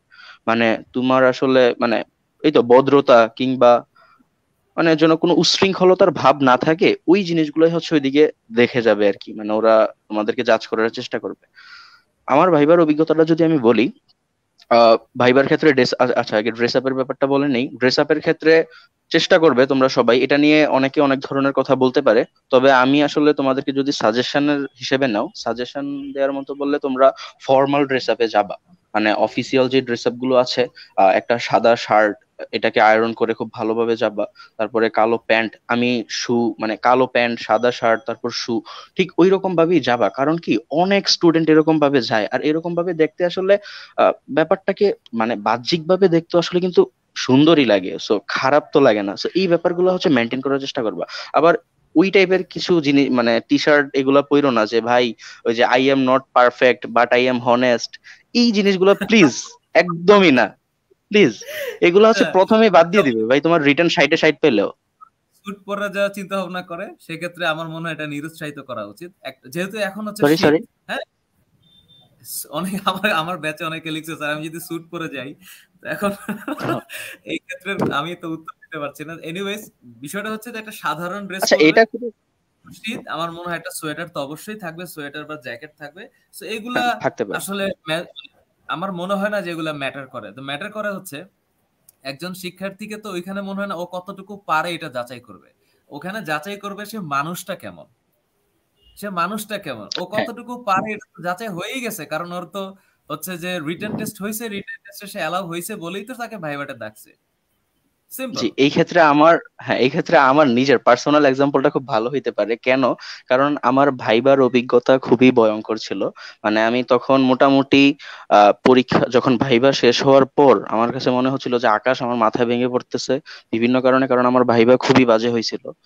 তোমাদেরকে বলি, ভাইবাতে আমি যখন নিজে গিয়েছিলাম, প্রথমে হচ্ছে সারিবদ্ধভাবে আমাদের সবাইকে বসিয়ে রাখছিল আর কি, মানে যেই কক্ষে ভাইবা নিচ্ছে ওইটার সামনে আমরা সবাই বসে আছি। তো সিরিয়াল ওয়াইজ ডাকতেছে। তো যখন প্রত্যেককে দেখলাম যে আসলে 4-5 মিনিট ধরে আসলে টাইম দিতেছে আর কি। তো তারপর আমার যখন সুযোগ আসলো আমি গেলাম। তো সেখানে যাওয়ার সময় আমার ফাইলে ছিল হচ্ছে আমার এই যে কি বলে এটা, অ্যাডমিট কার্ডটা ছিল, তারপর হচ্ছে আমার মার্কশিটটা ছিল। আমার মার্কশিটের ব্যাপারে এই ক্ষেত্রে আমি তোমাদেরকে একটা কথা বলবো, এটা নিয়েও আসলে খুব প্যারাই ছিলাম। সো মার্কশিট আর কয়েকটা আদার্স পেপার ছিল, এগুলো নিয়ে তারপর হচ্ছে আমি গেলাম। যখন আমি পরীক্ষার মানে কক্ষে ঢুকলাম, ঢুকার পর দুজন টিচার ছিলেন ওইখানে। তো প্রথমে আমারে বললো যে অ্যাডমিট কার্ডটা দাও। সো অ্যাডমিট কার্ডটা দিতে যে এটা হচ্ছে উনি আসলে কি বুঝলাম না, মানে দুষ্টামি করলো কিনা, উনি হচ্ছে অ্যাডমিট কার্ডটা নিচে পড়ে গেল আর কি, আমার মানে বেঞ্চের নিচে অ্যাডমিট কার্ডটা পড়ে গেছে। তারপর আমি এটা তুলতে গেলাম, তুলতে যাওয়ার সাথে সাথে উনি আমার কোশ্চেন করতেছে যে নাম কি, কোথা থেকে আসছো, কি মানে স্কুল কি, এরকম এরকম। তো আমি হচ্ছে মানে অদ্ভুত একটা সিচুয়েশন, আমি এই যে নিচ থেকে হচ্ছে পেপারটা তুলতেছি আর ওই মুহূর্তে হচ্ছে কোশ্চেন গুলা চলতেছে আমার। সো এটা আসলে বেয়াদবি হয়ে যাচ্ছে কিনা যে নিচ থেকে উত্তর দিতেছি কিংবা ওরাই কোশ্চেন করতেছে, এরকম একটা সিচুয়েশন ছিল। বাট আমি কোশ্চেনের অ্যান্সার গুলো দিয়ে যাচ্ছিলাম আর কি, মানে আমার নাম কি, আমি মানে কোথা থেকে আসছি, এই ব্যাপারগুলা। তারপর তো হচ্ছে কোশ্চেন পেপারটা দিয়ে, সরি অ্যাডমিট কার্ডটা দিয়ে যখন আমাকে বসতে বললো আমি দাঁড়িয়েছিলাম, তারপর আমি বসলাম। বসতে বলার পর তারপর হচ্ছে আমাকে 3টা জিকে কোশ্চেন করছে, এটা আমার আজীবন মনে থাকবে। 3টা জিকে কোশ্চেন করছে, 3টা জিকে কোশ্চেনের মধ্যে আমি 2টা পারি নাই, একটা পারছিলাম। আর আচ্ছা 3টা যে কোশ্চেন করছে আমি একটু শেয়ার করি, যে এই 3টা কোশ্চেন করছিল। প্রথম কথা হচ্ছে যে আমাকে তো জিজ্ঞেস করছিল আমার বাড়ি কোথায়, সাথে সাথে আমার জিজ্ঞেস করছে যে তাইলে বলো, আমার বাড়ি তো কুমিল্লাতে, আমি কুমিল্লা মডার্ন স্কুল থেকে এসএসসি পাস করেছিলাম। তো বললো যে বাড়ি কোথায়, তারপর কুমিল্লা বলাতে বললো আচ্ছা বলো তো চট্টগ্রামে জেলা কয়টা। তো আমি বললাম স্যার চট্টগ্রামে জেলা মনে হয় 9টা না যে 10টা, বাট চট্টগ্রামে জেলা হচ্ছে 11টা, আমি যতটুকু জানি এখন চট্টগ্রামে জেলা প্রবাবলি 11টা। তো আমি বলছিলাম আমি প্রবাবলি 9টা না, আমি 10টা বলছিলাম যে স্যার 10টা। তো ওনারা কিছু বলে নাই, আমার যে অ্যান্সারটা ভুল হয়েছে ওনারা কিছু বলে নাই। তারপরে সাথে সাথে জিজ্ঞেস করলো আচ্ছা বলো তো প্রথম আদমশুমারি কত সালে হয়েছে। তো ওই কোশ্চেনটা আমি আবার পারতাম। ওইটা হচ্ছে পারতাম কেন, চতুর্থ অধ্যায় বাংলাদেশ ও বিশ্ব পরিষদ চতুর্থ অধ্যায় কিছু কত সালে আদমশুমারিতে কত জনসংখ্যা পার্সেন্টেজ কত ছিল, ঘনত্ব কত ছিল। সো ওই পার্সপেক্টিভে প্রথম আদমশুমারিটা প্রবাবলি 1974 সালে হয়েছিল। প্রথম আদমশুমারিটা এই পর্যন্ত প্রবাবলি 5টা হয়েছে, 21 সালে একটা হওয়ার কথা। তো 1974 এটা সাথে সাথে অ্যান্সার দিলাম, হয়েছে। তখন একটু রিলিফ লাগতেছিল। সাথে সাথে আবার কোশ্চেন করলো বলো তো সর্ব উত্তরের জেলা কোনটা। তো সর্ব উত্তরের জেলা আমার মাথায় আসতেছিল যে আহ দিনাজপুর তুই কি না যে পঞ্চগড়, না পঞ্চগড়। তুই ওই তো পঞ্চগড় মানে আমার কুমিল্লা দিনাজপুর না, আমি এটা জানতাম না স্যার, টু বি অনেস্ট আমি এটা জানতাম না যে সর্ব উত্তরের জেলা যে পঞ্চগড় কিংবা দিনাজপুর, এটা আমি জানতাম না। এই কারণে তোর এই প্রশ্ন করছে। ওই তো, তো দিনাজপুর না পঞ্চগড় এটা তো জানতাম না। তারপর হচ্ছে আমি বলেছিলাম যে স্যার সরি। তো এই ক্ষেত্রে এই ব্যাপারটা একটা নোটর্থী বিষয়, এটা মাথায় রাখবা যখন তুমি একটা জিনিস কনফিউশনে থাকবা, সেটা আমি মনে করি না বলার চেয়ে মানে উত্তর না দেওয়ার চেয়ে সরি স্যার বা এটা আমার জানা নেই এরকম ভাবে হচ্ছে তুমি ব্যাপারটাকে মানে ট্রিট করবে আর কি। কারণ বেশি মানে যে আমি অনেক পারি এরকম জিনিস দেখাইতে যায়ও না, কারণ রিটেনে যারা ভালো করছে এর মধ্যে 1.5 গুণ স্টুডেন্ট, মানে সিটের 1.5 গুণ স্টুডেন্ট হচ্ছে ওইদিকে ডেকে নেয়। আর রিটেন পরীক্ষাটাতে একদম ভালো স্টুডেন্ট গুলাই মানে কম্পারেটিভলি ভালো স্টুডেন্ট গুলাই হচ্ছে চান্স পায় যেহেতু, সো এখানে মোটামুটি সবাই ভালো স্টুডেন্ট। সো এই ব্যাপারগুলো মাথায় রাখবা। তারপরে হচ্ছে কি আমি ভাবছিলাম যে আমার মার্কশিটটা নেবে। আমি মার্কশিটের কথাটা কেন বারবার বলতেছি, কারণ আমার মার্কটা কম্পারেটিভলি খুবই ভালো ছিল, আমি 1241 পেয়েছিলাম 1300-র মধ্যে। সো এটা তো খুবই আসলে ভালো একটা মার্ক মনে হচ্ছিল, কারণ আশেপাশে যারই মানে পোলাপান মার্ক নিয়ে জিজ্ঞেস করতেছিল সবাই বলতেছে যে 1190 1200। তো আমার তো নিজের ভাল লাগতেছে, মানে এটা হচ্ছে ভাইভাতে প্রবেশ করার আগে। তো আমার তো ভাল লাগতেছে যে জাস্ট চোস হয়ে গেছে, এটা দিয়ে তো কাহিনী হয়ে যাবে যেহেতু রিটেন ভালো হয়েছে। কিন্তু আনফরচুনেট বিষয় হচ্ছে আমার ভাইবাটা ওই যে 3টা কোশ্চেন না পারার পর আমার হঠাৎ করে বললো আচ্ছা ঠিক আছে এবার তুমি আসো। তো এটা বলার পর আমি খুবই আসলে মানে একদম অদ্ভুত একটা সিচুয়েশন ছিল, যার মার্কশিট নেয় নাই। তারপর বাইর হয়ে জিজ্ঞেস করলাম, ভাই তোমার কি মার্কশিট নিছে? আশেপাশে যারা ছিল তো সবাই বলতেছে যে মার্কশিট নিছে, বাট আমার মার্কশিট নেয় নাই। এটা তো আমার একটা স্ট্রেঞ্জ ছিল, বাট মার্কশিট না নেওয়াতে আমি খুবই টেনসড হয়ে পড়ছিলাম। তো পরে আমি আসলে ধরে নিছি যে আমার আসলে নটরডেম কলেজে আর আসবে না। তো এটা ভেবে তারপর হচ্ছে চলে গেছি। কিন্তু নটরডেম কলেজে আসছিল এবং আমি গ্রুপ 2 তে এখন পড়ছি। তো আমি এই দিকে একটা খুব ইম্পর্টেন্ট কথা বলে রাখতে চাই, তোমরা রিটেন পরীক্ষাটা খুব ভালোভাবে দিবা। আমি এখন খুব ভালোভাবে বিশ্বাস করি নটরডেম কলেজে চান্সটা আসলে আসার পিছনে কারণ ছিল আমার রিটেন খুবই ভালো হয়েছে। সো এই ক্ষেত্রে মনে হয় ওরা আমাকে আগেই সিলেক্ট করে রাখছে, আচ্ছা ঠিক আছে ওর যেহেতু রিটেন ভালো হয়েছে, বা মার্কশিট কি আগে কোনোভাবে কালেক্ট করছে কিনা আমি জানি না। সো রিটেন ব্যাপারটাতেই হচ্ছে আমাকে মানে পার পাওয়াই দিছে। আবার অনেকের ছিল যাদের ভাইবা খুব একটা মানে খুবই ভালো হয়েছিল, বাট আনফরচুনেটলি কেন আসে নাই, হয়তোবা তারা ওই রকম ভাবে নিজেকে প্রেজেন্ট করতে পারে নাই। আহ, ওই তো এই ব্যাপারগুলো হচ্ছে খুব ভালোভাবে কাজ করে আর কি। সো তোমরা হচ্ছে রিটেন পরীক্ষাটা ভালোভাবে দিবা, আর খুব অনেস্ট থাকার চেষ্টা করবা। টিচার যেরকম ভাবে বলে মানে আমাদের ট্রেডিশনাল যে ভদ্রতা আসলে যেটাকে বলে, ওই ভদ্রতাটা বজায় রাখবা। চুল টুল একদম হচ্ছে খুব ভালোভাবে ছোটখাটো করে কেটে যাবা। হাতের নখ টক যা আছে এই ব্যাপারগুলো হচ্ছে মেনটেন করে ফর্মাল একটা ড্রেস আপে। আর যদি ফর্মাল ড্রেস আপ আসলে কালেক্ট করা পসিবল না হয়, তাহলে আসলে যে নর্মাল টি শার্ট মানে যেগুলো আছে, মানে যেগুলো দেখতে আসলে খুব খারাপ মনে হবে না, ওই ড্রেস আপেই হচ্ছে যাবা আর কি। আর আচ্ছা, নিজেকে যদি ভালোভাবে ভাইবাতে প্রেজেন্ট প্রেজেন্ট করা যায়, তাহলে কোনো প্রবলেমই হবে না ইনশাল্লাহ। গুড। থ্যাংক ইউ নাবিল, খুব সুন্দর এটা বলছিস। আচ্ছা, এবার আমার মালিহার কাছে খুবই খুবই এসেনশিয়াল একটা কোয়েশ্চেন। হলিক্রসে মেয়েরা প্রশ্ন করছে আমার ব্যাচে যে স্যার কি ড্রেস পরে পরীক্ষা দিতে যাব, ড্রেস আর আচ্ছা প্র্যাকটিস আচ্ছা নাকি? স্যার, আমি কি আরেকটু অ্যাড করব? Sorry sorry. আচ্ছা, আমি হচ্ছে একটু অ্যাড করি। এই ক্ষেত্রে হচ্ছে কিছু মানে আনইউজুয়াল কোশ্চেন করতে পারে, যেগুলো দেখে তুমি খুব মানে ভীত হয়ে যাবে। এরকম আমার কয়েকজন ফ্রেন্ডকে কোশ্চেন করছিল, যাওয়ার পর অদ্ভুত অদ্ভুত কোশ্চেন করবে, এই তোমার ঠোঁট তো কালো, তুমি সিগারেট খাও নাকি? মানে এই জিনিসগুলো যদি ফেস করো, তাহলে এটাকে খুব সুন্দরভাবে যে না স্যার আমি আসলে খাই না, আর ঠোঁট কেন কালো এটা হয়তো বা আমার মানে জেনেটিক্যালি হইতে পারে বা ওই রকম জিনিস। সো মানে জাস্ট অনেস্ট অনেস্ট থাকার চেষ্টা করবো আর কি। আর যদি তোমরা কেউ আসলে, আমি আশা করি এরকম হবে না, আর এরকম যদি হয়েও থাকে, একটা জিনিস মাথায় রাখবা, নটরডেম কলেজে মানে আমার যে অভিজ্ঞতাটা হইলো, নটরডেম কলেজে চান্স পাওয়ার পর তুমি যে ভালো স্টুডেন্ট, সেইখানে সার্ভাইভ করাটা হচ্ছে মোস্ট ইম্পর্টেন্ট থিং। যদি এরকম 5 মিনিট আমরা সুযোগ পাই, নটরডেম কলেজে আসলে 2 বছর কিভাবে গিয়েছিল সেটা নিয়ে আসলে তোমাদেরকে বলবো। নটরডেম কলেজে সার্ভাইভ করাটা কিন্তু খুব বেশি মানে কি বলে এটা খুবই চ্যালেঞ্জিং।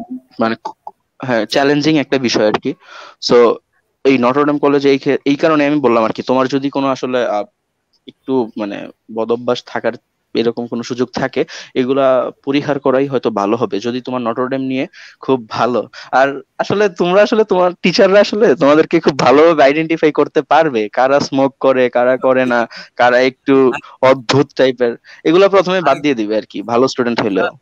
দেখাই যাবে না, ও তো মাস্ক পরে যাবে। না না, আচ্ছা মাস্ক দেখ, পরে যাবে। ও আচ্ছা হ্যাঁ, মাস্ক তো পরে যাবে, সমস্যা নেই, হইতে পারে। সো যদি কোনো আনইউজুয়াল কোশ্চেন করে, এগুলো আসলে জাস্ট নর্মালি হ্যান্ডেল করবা। আবার এরকম যদি বলে তুমি নটরডেম কলেজে কেন পড়তে চাও, প্লিজ ভাইয়া এই ধরনের অ্যান্সার গুলো দিবা না যে স্যার আরে স্যার বা ম্যাম আমি হচ্ছে যখন মায়ের গর্ভে ছিলাম তখন আমি থ্রি ইডিয়টস এর মুভির মতো আমি যখন কিক করতাম তখন ওরা নাকি শুনতে পাইতো নটরডেম কলেজে। প্লিজ এগুলা অনেকে বলে, এগুলা খুব লেম। এই ধরনের জিনিসপাতি বলবা না, তুমি আচ্ছা ট্রু কথাগুলো বলবা যে স্যার আমি হচ্ছে যখন 19-এ পড়তাম আমি হচ্ছে অনেক বড় ভাইদের থেকে গল্প শুনতাম, বা আমি নিজেও আসলে দেখেছি এটা থেকে হয়তো বা অ্যাডমিশনে ভালো করার পার্সেন্টেজটা খুবই ভালো, বা ওইটার পড়াশোনার সিস্টেমটা আমার আসলে খুবই পছন্দ হয়েছে। এই ব্যাপারগুলো বা তুমি আসলে যেটা রিয়েল ঠিক ওই কথাটাই বলবা। বা তোমার যদি ট্রিমেন্ডাস লেভেলের কোনো ড্রিম থাকে নটরডেম কলেজ নিয়ে, যেমনটা আমার ছিল, আমার খুব বেশি ইচ্ছা ছিল নটরডেম নিয়ে, মানে আমি 9-10 প্রত্যেকটা সিচুয়েশনে নটরডেমে কিভাবে প্রশ্ন হয় ওই স্টাইলে হচ্ছে আমি মানে একাডেমিক পড়ার পাশাপাশি ওই জিনিসটা হচ্ছে প্র্যাকটিস করে যাইতাম আর কি। মানে এটা মানে আমার পার্সোনাল ব্যাপার ছিল। তো এই ব্যাপারটা হচ্ছে তোমাদের ট্রু কথাগুলো বলবো আর কি, বানায়া কোনো ওকে, কথাবার্তা বইলো না। হ্যাঁ কোনো ধরনের অতিরঞ্জিত কোনো কিছু বলার দরকার নাই, যেটা সত্য সেটা সত্যই বলা উচিত। আচ্ছা নাবিল, তো পুরা প্রিসাইসলি একটা বলেছিস। এবার আমার মালিহা তুমি একটু বলো যে what about dress code? And shortly যে হলিক্রসের লাইফটা, হলিক্রসে তোমরা কলেজে গেলা, কলেজ করতেছো, পরীক্ষা কি ধরনের, কি আশয় বিষয়, এই যে হলিক্রসের লাইফটা একটা শর্টলি যদি একটু বলতা, হলিক্রসের লাইফটা কেমন? জি স্যার, প্রথমে যদি ড্রেস কোডের কথাটা বলি, পরীক্ষার দিন তোমার যেটাতে কমফোর্টেবল ফিল হয় সেটা পরাই বেস্ট। অনেকে বলে যে ওই যে স্কুল ড্রেস আসলে পড়তে নিরুৎসাহিত করা হয়, কিন্তু আমাদের স্কুল, মানে আমি যেহেতু হলিক্রস গার্লস হাই স্কুলে ছিলাম, আমাদেরকে বলা হয়েছিল স্কুল ড্রেস পরে যেতে, তো আমি আমার স্কুল ড্রেস পরে গিয়েছিলাম। আর আদারওয়াইজ তুমি যেটাতে কমফোর্টেবল ফিল করো আমার মনে হয় সেটা পরাই বেস্ট হবে, যেটা দেখতেও ডিসেন্ট এবং তুমিও কমফোর্টেবল ফিল করছো সেই ধরনের ড্রেস পরাই বেস্ট হবে। কিন্তু ক্লাস যখন শুরু হয় আমরা প্রথমেই ইউনিফর্ম পাইনি। আমাদের প্রথম 3 দিন, আমার যতদূর মনে পড়ে, প্রথম 3 দিন সিভিল ড্রেসে ক্লাস করতে হয়েছিল। ওই সময়টাতে ডিসেন্সি মেনটেন করাটা একটু ইম্পর্টেন্ট, না হলে অনেক ধরনের কমেন্টস শুনতে হতে পারে বা অনেকে অনেক কিছু বলতে পারে। এজন্য আমার কাছে মনে হয় যে ডিসেন্সি মেনটেন করা এন্ড তোমার কমফর্ট ফিল যেন করো, এই দুইটা জিনিস মাথায় রেখে ড্রেস পরা উচিত। আর পরীক্ষা দেওয়ার পরে আসলে আমার পরীক্ষা ভালোই হয়েছিল, ফিজিক্স, কেমিস্ট্রি, ম্যাথ, বায়োলজি, এই চারটা নিয়ে আমি বেশ কনফিডেন্স ছিলাম, কারণ এই চারটাতে আমার প্রিপারেশন ভালো ছিল। আর বাংলার ক্ষেত্রে বললাম ওই প্রতাপের এমসিকিউ একটা ভুল গিয়েছে, এটা ধরা পড়ার পরে আমার কিছুটা ভয় লাগলো। আমার কাছে মনে হচ্ছিল যে একটাই যদি ভুল যায় গেলে যাক, বাকি সব আমার ভালো ছিল। তো এই নিয়ে আমার খুব একটা টেনশন ছিল না আসলে। তো তারপরে রেজাল্ট দিল, আমার যত ফ্রেন্ডরা পরীক্ষা দিয়েছিল সবাই চান্স পেলো, আমিও পেলাম, আমরা সবাই অনেক খুশি ছিলাম, একসাথে আমরা ভর্তি হতে গিয়েছিলাম। আমরা ভেবেছিলাম যে একসাথে যদি লাইনে দাঁড়াই তাহলে হয়তো বা আমাদের রোল একসাথে পড়বে, আমরা একই সেকশনে পড়বো, আমরা একই সাথে থাকবো, স্কুল কলেজ সব একসাথে, কিন্তু সেরকম হয়নি। না, আমাদেরকে শাফল করে এক একজন এক এক সেকশনে চলে যায় আর কি। ফরচুনেটলি আমার সাথে আমার একটা ফ্রেন্ড ছিল, আমার একজন, আমরা যে 4 জন গ্রুপ করে গিয়েছিলাম, আমি আর আমার একটা ফ্রেন্ড সেম সেকশনে পড়েছিলাম, বাকি দুজন আলাদা আলাদা সেকশনে ছিল, আমি সেকশন এ তে ছিলাম। আর তারপরে রেজাল্ট তো হলো, এরপরে ভর্তির দিন গেলাম, সব নতুন নতুন টিচারদেরকে দেখলাম যাদের নাম এতদিন শুনে আসছি, ওই মাঠের ওই পাশ থেকে, স্কুল থেকে শুনে আসছি কলেজের। নিউটন স্যার আছেন, কেডি স্যার আছেন, তারপর আইডি স্যার আছেন, এই সব টিচারদের নাম। আচ্ছা, উনি কি আইডি স্যার?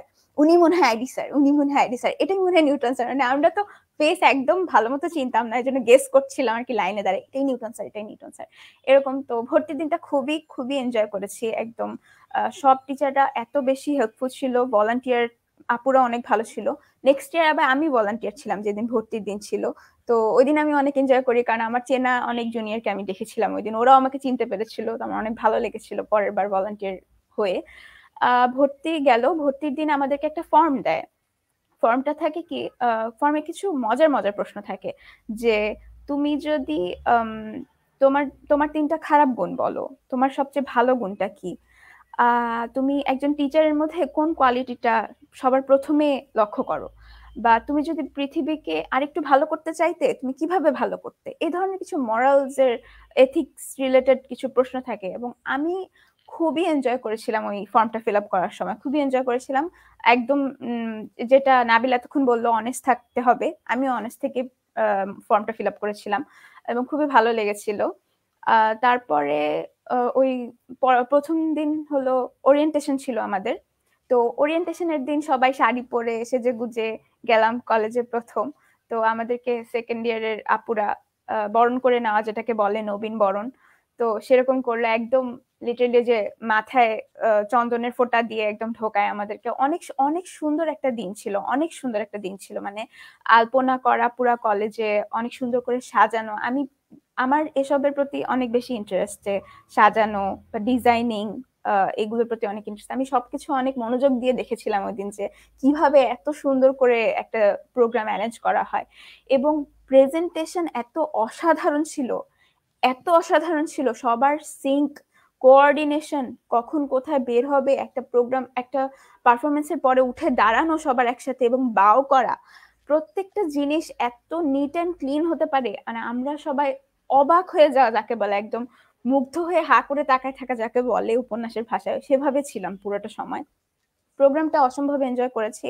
আমাদের প্রেসিডেন্ট আপুদের স্পিচ ছিল, সব শুনলাম এবং আবারও মানে একটা জিনিস যে অ্যাচিভ করেছি লাইফে, এখন একটা নতুন নতুন একটা অধ্যায় শুরু হচ্ছে, এই ফিলিংটা খুবই ভালো মতো ওই দিন ফিল করতে পেরেছিলাম। ওরিয়েন্টেশনের দিন খুবই খুবই এনজয় করলাম। তারপরে থেকে ক্লাস শুরু হলো। ক্লাসে প্রথম 3 দিন আমরা সিভিল ড্রেসে ছিলাম, কারণ সবাই আমরা তখন ইউনিফর্ম পাইনি, অনেকে পেয়েছিল অনেকে পাইনি। তো আমি পাইনি, আমার প্রথম 3 সিভিলে ক্লাস করার লেগেছিল। এরপরে ক্লাস শুরু হয়, প্রথম আমাদের আসেন নাজনীন মিস, কেমিস্ট্রি টিচার। উনি খুবই সিরিয়াস, একদম পড়াশোনা পড়াশোনা পড়াশোনা পড়াশোনা, সবসময় পড়াশোনা এরকম। তো একজন করে টিচার আসেন, রাম স্যার, নিউটন স্যার, তারপর আমাদের Shubhra miss, Tithi miss, Uma miss, Bithi miss, সব মিসদের ক্লাস করলাম। এবং মানে ডিসাইড করাই মুশকিল যে কাকে ফেভারিট টিচার বলবো, সবাই এত ভালো, সবাই এত ভালো। এবং আমাদের হ্যাঁ কলেজের সবচেয়ে বড় হ্যাঁ বল একটা বৈশিষ্ট্য কি যে টিচাররা শুধুমাত্র পড়াশোনার ক্ষেত্রে না, পড়াশোনার বাইরে সব সব বিষয়ে তোমাকে হেল্প করতে সবসময় স্ট্যান্ড বাই আছেন। ইয়েস তুমি যে কোনো ধরনের প্রবলেম নিয়ে যে কোনো টিচারের কাছে যেতে পারবে, যে কোনো টিচারের কাছে। এটা আমাদেরকে গ্রো করতে, আমার কাছে মনে হয় যে আমাদের যে স্টুডেন্টরা থাকে তাদেরকে গ্রো করতে অনেক বেশি হেল্প করে, অনেক বেশি হেল্প করে, কারণ সবাই ফ্রি থাকে, যে কোনো প্রবলেম নিয়ে অ্যাপ্রোচ করতে কোনো ধরনের ভয় পায় না, যে এটা বললে হয়তো বা হাসবে, এটা বললে আমাকে মক করবে, এরকম কোনো ধরনের ভয় থাকে না কলেজে। তো এটা গেল আমাদের আচ্ছা ফার্স্ট ক্লাসের এক্সপিরিয়েন্স ছিল এরকম টিচারদের থেকে। এরপরে আমাদের ম্যাগাজিন বের হয় কেন্দ্রিকার থেকে বড় আপুরা, সিনিয়র আপুরা আমাদের ক্লাব সম্পর্কে বিভিন্ন ধরনের ইনফরমেশন দিতে আসতো সকালবেলা, যে কারা জয়েন করবে, নতুনদেরকে রিক্রুট করার জন্য ম্যাগাজিন পাবলিশে কেউ লেখা দিতে চায় কিনা। তো ওখানে আমি একটা ড্রয়িং দিয়েছিলাম এবং আমি আসলে এক্সপেক্ট করিনি, কিন্তু সেটা একদম ম্যাগাজিন খুললেই ফার্স্ট পেজে আমার ড্রয়িংটা ছিল। তো আমি যেদিন ম্যাগাজিনটা পাই আমি খুশি, অনেক খুশি ছিলাম, অনেক খুশি ছিলাম, মানে যাকে পাচ্ছিলাম তাকেই বলছিলাম আর কি। যাই হোক, তো এরকম মানে ওটা আমার জন্য একটা ফার্স্ট স্টেপিং স্টোন হিসেবে কাজ করে, যে হ্যাঁ আমার লেখা বা আমার দেওয়া ছবি কোথাও পাবলিশ হতে পারে। ইটস মানে আমি capable of doing something like that. তো এটা আমার জন্য খুব একটা বুস্ট আপ এর ব্যাপার ছিল। এরপরে আস্তে আস্তে সায়েন্স ফেস্ট যে সিনিয়র আপুরা লঞ্চ করলো, তখন আমাদেরকে ইনভাইট করা হলো যে দেখার জন্য নেক্সট ইয়ার তোমাদেরকেও এরকম করতে হবে। ওখানে বিভিন্ন ধরনের কম্পিটিশনে পার্টিসিপেট করেছিলাম। তারপরে যেহেতু অনেক ধরনের কলেজ থেকে অনেক ধরনের প্রজেক্ট আসে, এগুলো দেখতেও অনেক ভালো লাগে।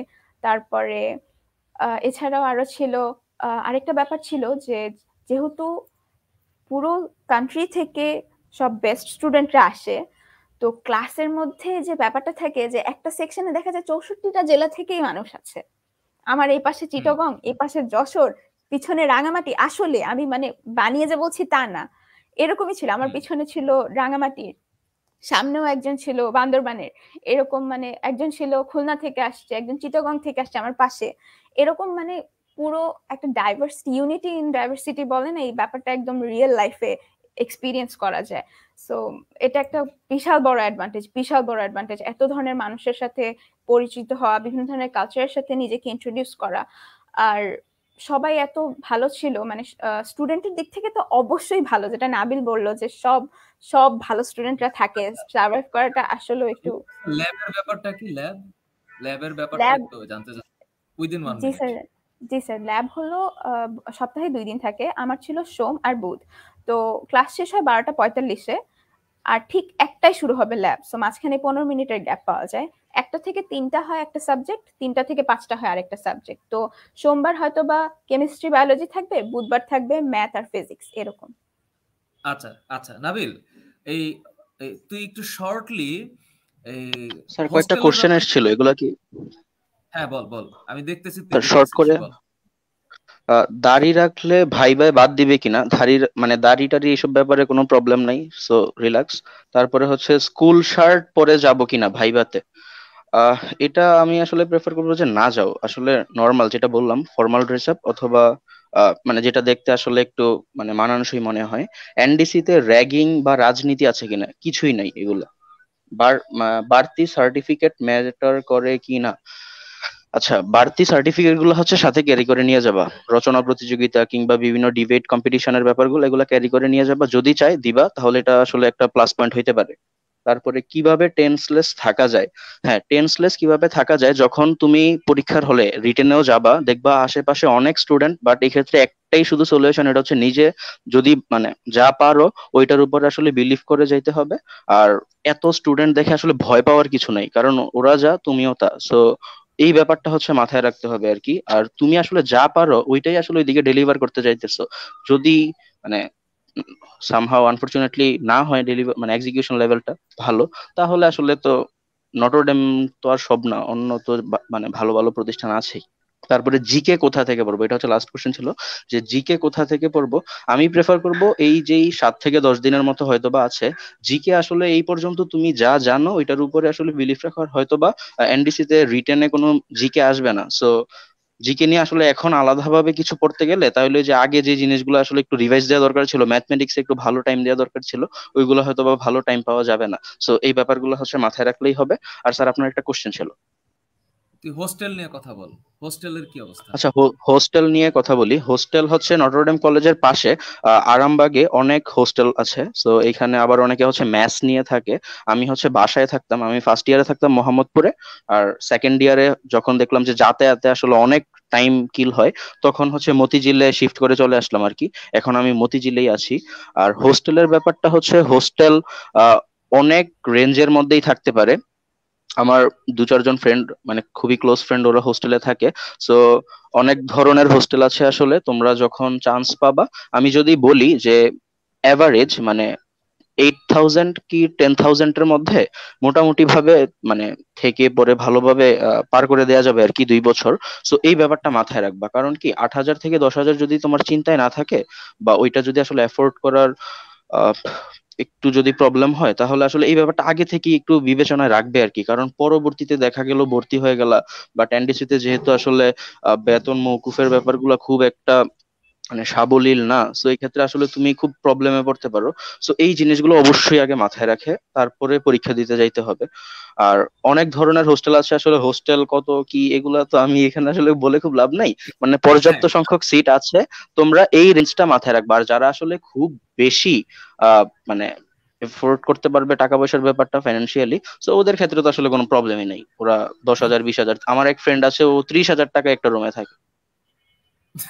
আচ্ছা, হ্যাঁ। আচ্ছা মালিয়া, জি। এইচসিসি তে হোস্টেলের ব্যাপারে কোনো ধরনের কিছু অ্যাড করার তোমার জায়গা থেকে আছে কিছু? যে যদি কোনো একটা মেয়ে ঢাকার বাইরে থেকে আসে এবং হলিক্রসে চান্স পায়, ও হচ্ছে হলিক্রসে থাকতে চায়, ইন দ্যাট কেস, যদি আমি এই জি স্যার। বিষয়গুলো আগেও ব্যাখ্যা করছি, বাট তোমার কাছ থেকে যদি কিছু বলার থাকে। কলেজের আশেপাশে স্যার অনেক হোস্টেল থাকে। আমার চেনা যে ফ্রেন্ডরা ছিল, ওরা মানে হোস্টেলের যে ফ্রেন্ডরা ছিল, ওরা একসাথে মানে একটা রুম নিয়ে ওঠে। আবার অনেকে থাকে যে রুম শেয়ার করতে পছন্দ করে না, সো সেক্ষেত্রে ও একা একটা রুম নেয়।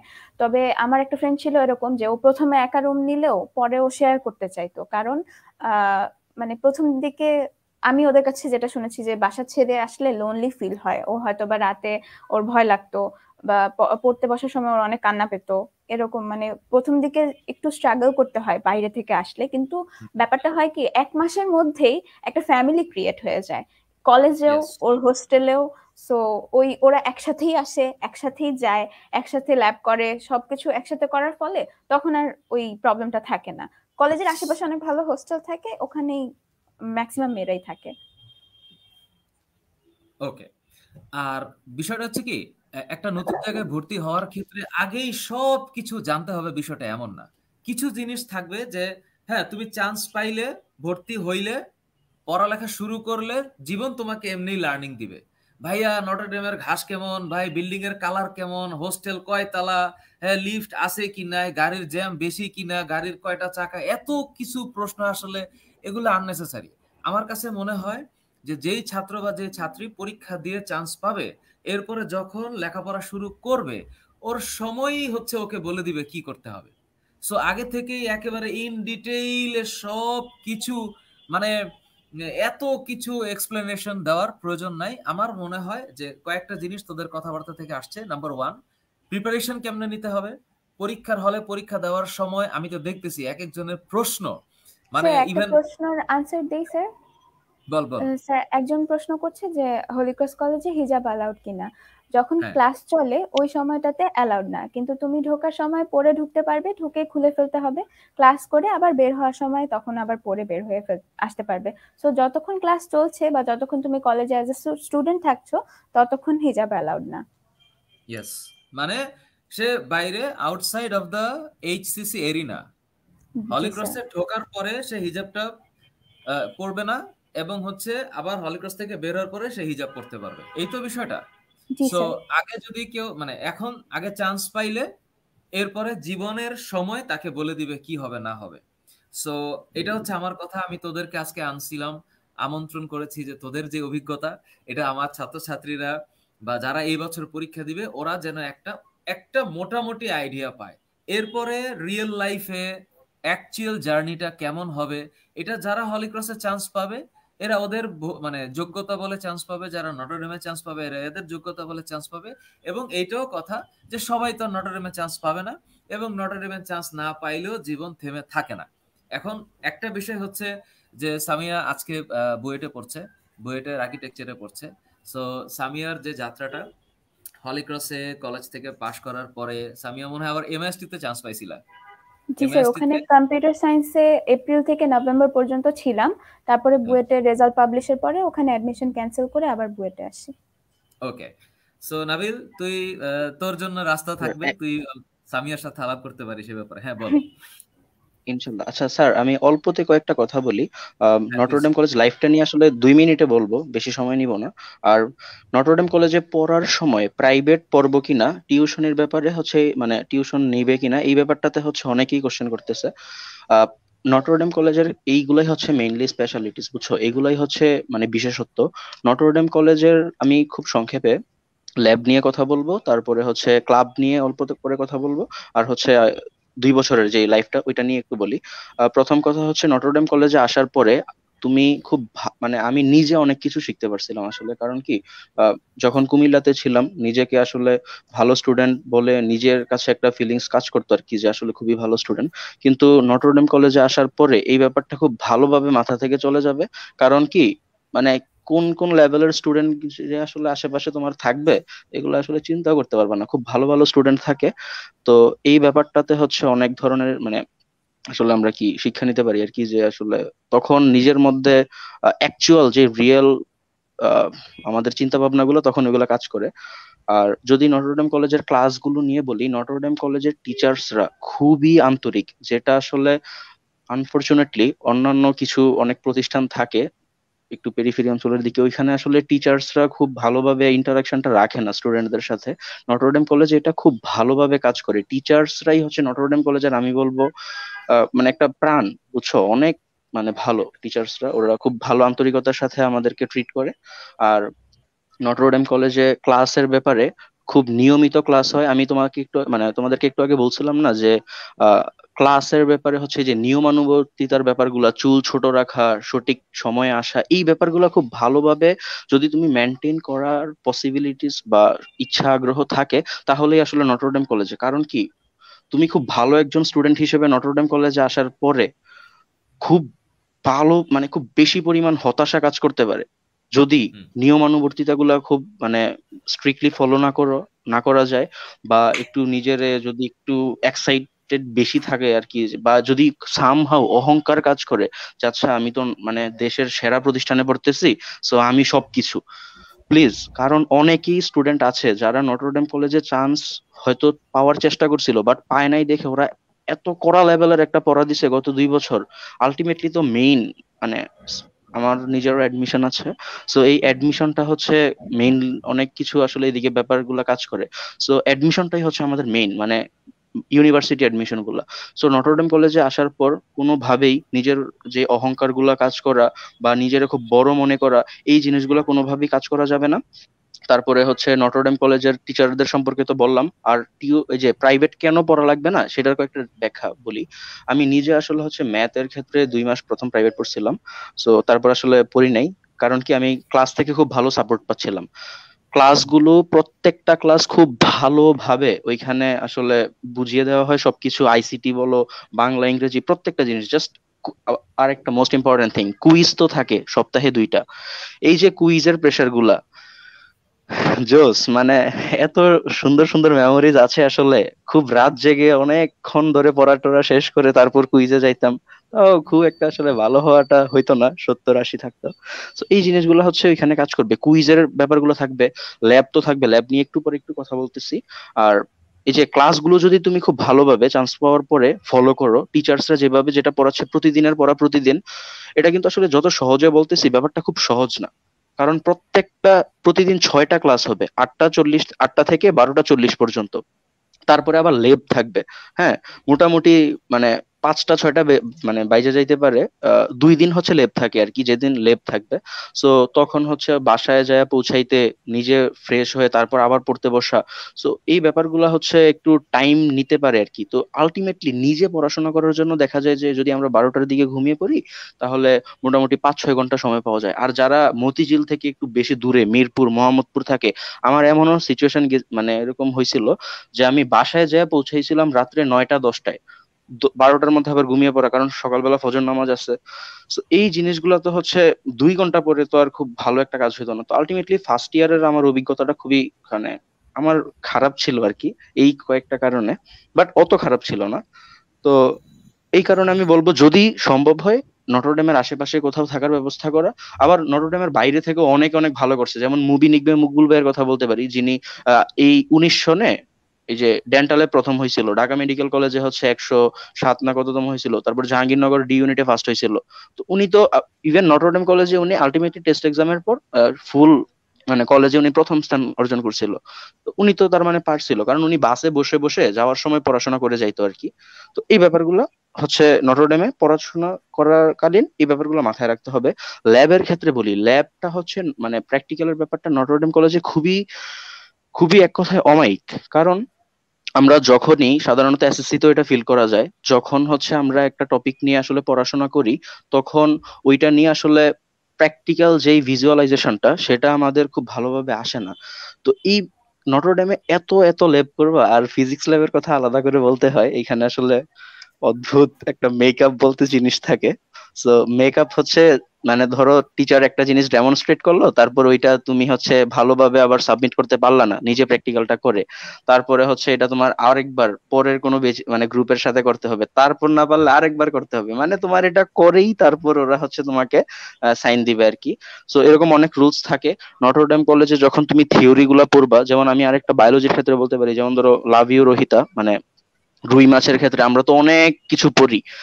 তো এই ব্যাপারগুলো তো আসলে দেখার সুযোগ হয় না খুব একটা, কিন্তু টিচার্সরা আসলে এটা তো just একটা এক্সাম, মানে একটা এক্সাম্পল হইতে পারে, এরকম আরো অনেকগুলা জিনিস হচ্ছে আমরা খুব ভালোভাবে আসলে ফিল করে করে ওই ব্যাপারগুলা মানে ভালোভাবে দেখা যায় আর কি। যেমন রুই মাছের তোমার ওরা সেকশন করে, তারপর এটার রেসপিরেটরি সিস্টেম, তারপর এটার circulation system, blood circulation system, এগুলো সবকিছু খুব ভালোভাবে ওইখানে দেখলে দেন পড়াশোনাটার সাথে আসলে কম্বিনেশনটা খুব ভালো হয়। তো এই ব্যাপারগুলো তো হচ্ছে এই কারণেই হচ্ছে নটরডেম কলেজটা আমি শুনি বা আগেও শুনতাম, এই কারণগুলোতেই হচ্ছে এটা একটু বেশি মানুষের মুখে উচ্চারিত হয় আর কি। আর ক্লাবের ব্যাপারে যদি বলি সংক্ষেপে, নটরডেম কলেজে অনেকগুলা ক্লাব আছে। আমাদের আসলে পড়াশোনার পাশাপাশি অ্যারাউন্ড 30টার মতো ক্লাব আছে নটরডেম কলেজে। যেমন ধরো আহ, পড়াশোনার পাশাপাশি অনেকগুলো বিষয় নিয়ে আসলে আমাদের একটু কিউরিয়াসিটি কাজ করে, যে আচ্ছা এই ব্যাপারটাতে যদি আর একটু বেশি জানতে পারতাম, বা স্কুলে থাকতে হয়তো এই ব্যাপারটা আমার নিজের হয়েছিল যে একাডেমিক পড়াশোনাটা তো অবশ্যই করা লাগবে, করার পর ওইটা রিলেটেড আর একটু জিনিস ভাবতে গেলে আসলে এরকম মাঝে মাঝে বাধা আসতো যে এটা ভাবার দরকার নাই, এটা আসবে না পরীক্ষায়, লাগবে না, এরকম একটা সিচুয়েশন ছিল। কিন্তু এটা নটরডেম কলেজের টিচাররা খুব ভালোভাবে হেল্প করবে, এবং অন্যান্য বিষয় নিয়ে যদি কিউরিয়াসিটি থাকে, সেটা ওই যে স্পেসিফিক তোমার যে ক্লাবটা প্রয়োজন ওই ক্লাবের মেম্বার হইলে, যেমন ম্যাথ ক্লাব খুব ভালো। সো সবগুলা ক্লাবই আসলে ভালো। সো ওইখানে আসলে তুমি যদি নিজে সপ্তাহে একটা দিন সময় দেওয়া হয়, তো ওইখানে যদি তুমি সময় দাও, তাহলে ওই যে ওই ব্যাপারটাও তোমার মানে যেই কিউরিসিটিটা ছিল বা যে আগ্রহটা ছিল ওইটা ভালো এক্সিকিউশন হবে আর কি। তো এই ব্যাপারটা হচ্ছে ক্লাবের ক্ষেত্রে। এই তো, আর তেমন তো কিছু নাই হয়তো বা কলেজের ব্যাপারে। আরেকটা কথা হচ্ছে ল্যাব ট্যাব বা এইসব ব্যাপারে একটা কাজ হইতে পারে যে স্টুডেন্টরা দেখবা অনেক কথা বলতেছে বা একটু দুষ্টামি ফাজলামি করতেছে, আলটিমেটলি মনোযোগ দিতেছে না। ট্রাস্ট মি, এটা আমারও হয়েছিল প্রথম 1-2টা ল্যাবের ক্ষেত্রে। পরে আমি আসলে দেখলাম যে কোনো লাভ হইতেছে না, পরে একটু চেষ্টা করতাম আর কি মনোযোগ দেওয়ার, টিচার যেটা দেখাচ্ছে ওইটা খুব ভালোভাবে আসলে দেখে তারপর মানে মানে এটা বুঝতে পারাটা আর কি, কোনো দুষ্টামি করা যাবে না আর কি ল্যাবে, যেটা আসলে দেখতে পারবা। আর মোস্ট ইম্পর্টেন্ট, অহংকার কিন্তু আনা যাবে না নটরডেমে চান্স পাওয়ার পর, এটাই। No, no way, no way. Thank you so very much Nabil এবং সামিয়া। আমি আসলে মানে আমি এতক্ষণ আমি আসলে থাকবো এটা আমি ভাবতে পারিনি। অলমোস্ট প্রায় 1 ঘন্টা 24 মিনিট যাবত লাইফটা চলতেছে, and I am really really thankful to you people. তোরা আসলে অনেক মানে সময় দিয়েছিস। স্যার তোদের মানে এই ভালোবাসাটা অনেক বেশি কার্যকরী। হ্যাঁ সামিয়া বলো। স্যার আমি যদি আমার কলেজ সম্পর্কে আর একটা কথা বলি। প্লিজ প্লিজ, অবশ্যই। Thank you sir. আমি প্রথম বলতে চাই যে আমাদের কলেজে একটা নিয়ম আছে যে বিজোড় সংখ্যায় যাদের রোল থাকে তাদেরকে বলা হয় ট্রোজান, আর যারা জোড় সংখ্যার রোল থাকে তাদেরকে বলা হয় স্পার্টানস। তো আমাদের কলেজের সবচেয়ে বড় প্রোগ্রাম যেটা হয় সেটা হলো স্পোর্টসের ক্ষেত্রে এই ট্রোজান আর স্পার্টানের একটা বিশাল ফাইট হয়। মানে প্রত্যেকটা ইভেন্টের কতগুলো প্রাইজ কোন গ্রুপ পেলো এটার উপরে ডিপেন্ড করে লাস্টে ট্রোজান বা স্পার্টানের মধ্যে কে উইনার হলো এটার উপর একটা কি বলবো একটা অনেক উত্তেজনা কাজ করে। আর এই স্পোর্টস এর জন্য আমরা একদম ফার্স্ট থেকে যে জুনে আমরা ক্লাস শুরু করি তখন থেকে একদম ডিসেম্বর পর্যন্ত আমরা প্রিপারেশন নেই। এখানে না সবচেয়ে বড় জিনিসটা যেটা যে লিডারশিপ বিল্ড করার ব্যাপারটা, একটা টিমে কাজ করা, এই ধরনের কোয়ালিটিস গুলো আমাদের মধ্যে বিল্ড আপ করে দেয় এই স্পোর্টস এর মাধ্যমে। এখানে আমি স্পোর্টস লিডার ছিলাম, তো আমার কাছে মনে হয় যে এই যে কাজগুলো করেছিলাম তার কারণে আমার মধ্যে লিডারশিপের কোয়ালিটিটা অনেক অনেক অনেক বেশি ইভলভ করেছে। পাশাপাশি ল্যাবের কথা যদি বলি, আচ্ছা ল্যাবের আগে যদি আমি এটা বলি যে আমি মানে মিথ্যা আশা দিয়ে তো লাভ নেই, কলেজে প্রেশার অনেক। সো প্রেশার নেওয়ার মেন্টালিটি তোমার থাকতে হবে। প্লাস তুমি যখন আসবে তখন তোমার সাথে যারা এসেছে সবাই বিভিন্ন ধরনের স্কুল থেকে ফার্স্ট গার্লরাই আসে। সো তুমি এখানে এসে কিন্তু আগের মেন্টালিটি রাখতে পারবে না যে আমি তো ক্লাসে ফার্স্ট হতাম, এখানেও আমি কেন ফার্স্ট হচ্ছি না।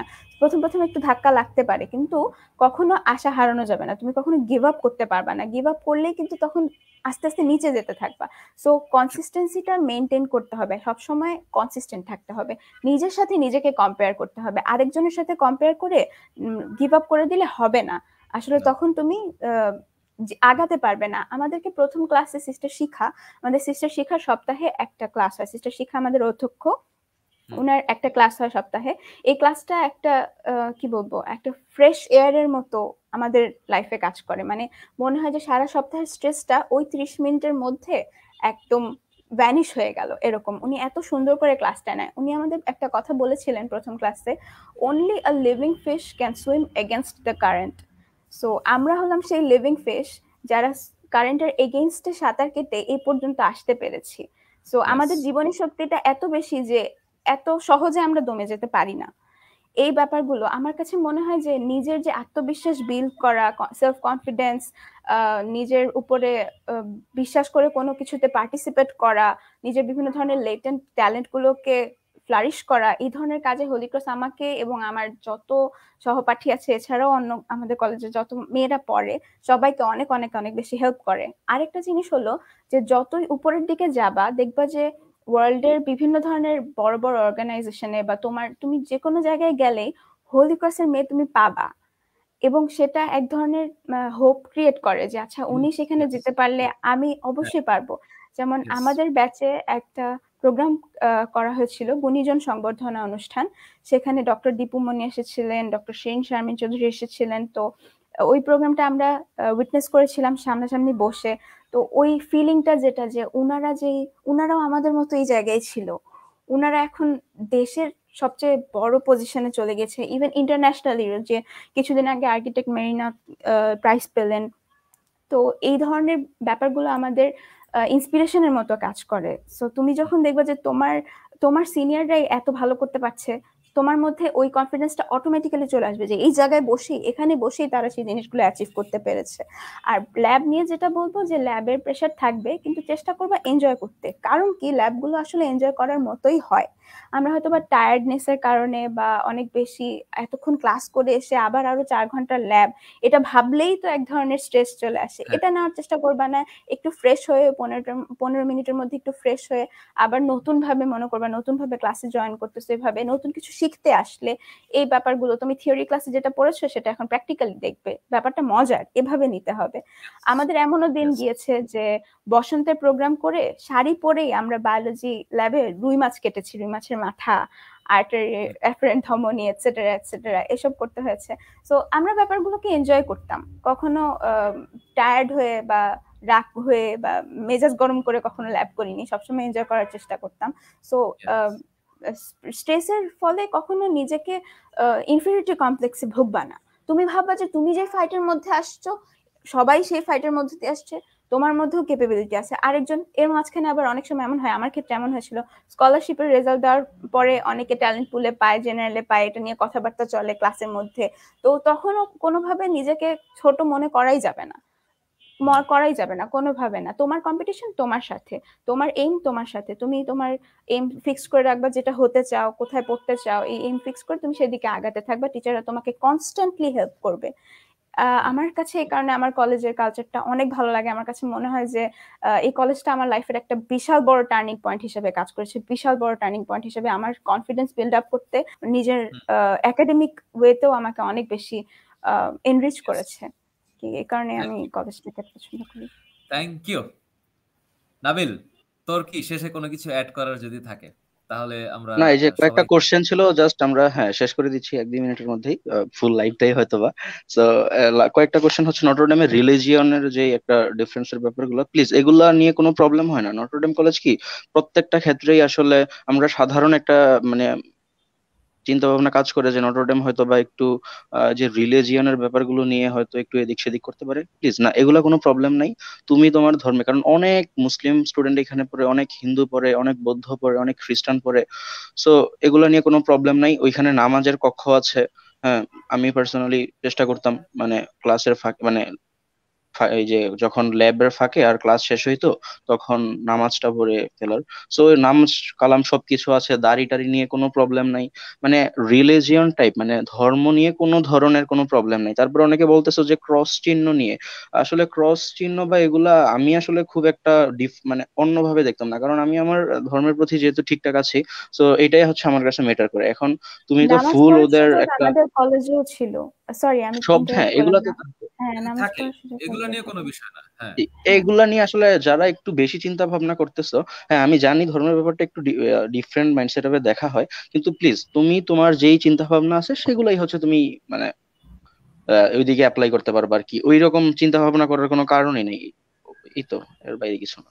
আচ্ছা, আরেকটা লাস্ট কোশ্চেন অ্যান্সার দিও। যে অনেকের একটা প্রশ্ন থাকে যে এনডিসি তে পড়লে প্রাইভেট পড়া লাগবে কিনা।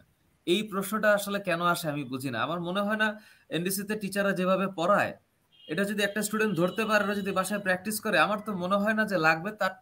তারপরে অনেকে পড়ে, এটা depends on their personal perspective, তাই না? হ্যাঁ, এক্স্যাক্টলি। এনডিসি তে হচ্ছে প্রাইভেট করার ব্যাপারটা সম্পূর্ণ নিজের উপরে ডিপেন্ড করতেছে।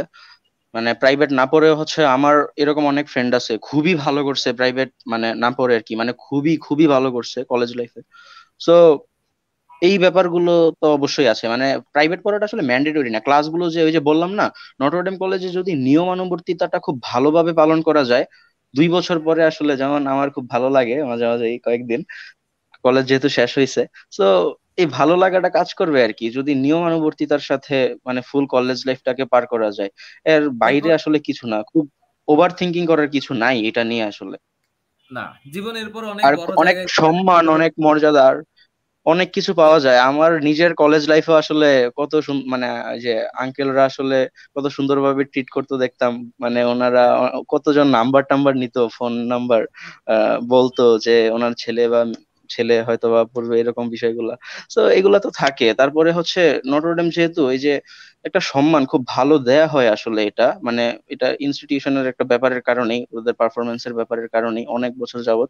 সো এগুলো আসলে খুব সম্মান পাওয়া যায়। আর দিন শেষে হচ্ছে যে বললাম না, নিজে হচ্ছে যদি একটা কম্পিটিটিভ মাইন্ড থাকে আর হচ্ছে মানে অল্পতেই যদি আসলে ডিপ্রেশনে চলে যাওয়ার একটা ব্যাপার তোমার মধ্যে থাকে, ওই ব্যাপারগুলো আসলে কাটায় উঠতে হবে আর কি। কারণ নটরডেম Yes. কলেজে হচ্ছে বললাম সার্ভাইভ করাটা খুব বেশি ইম্পর্টেন্ট।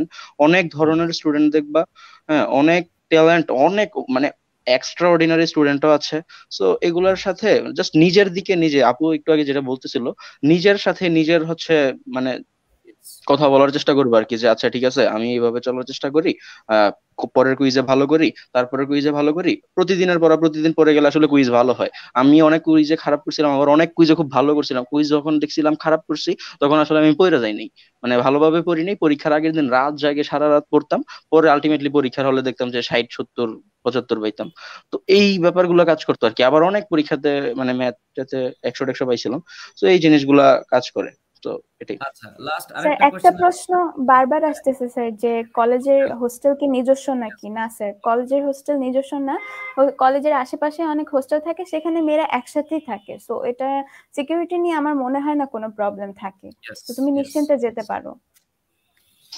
সো আমি অনেক অনেক অনেক ধন্যবাদ। জি আমি স্যার, আসলে অনেকে আসলে বিরক্ত হয়ে গেছে মনে হয় এত বড় সময় থাকতে থাকতে।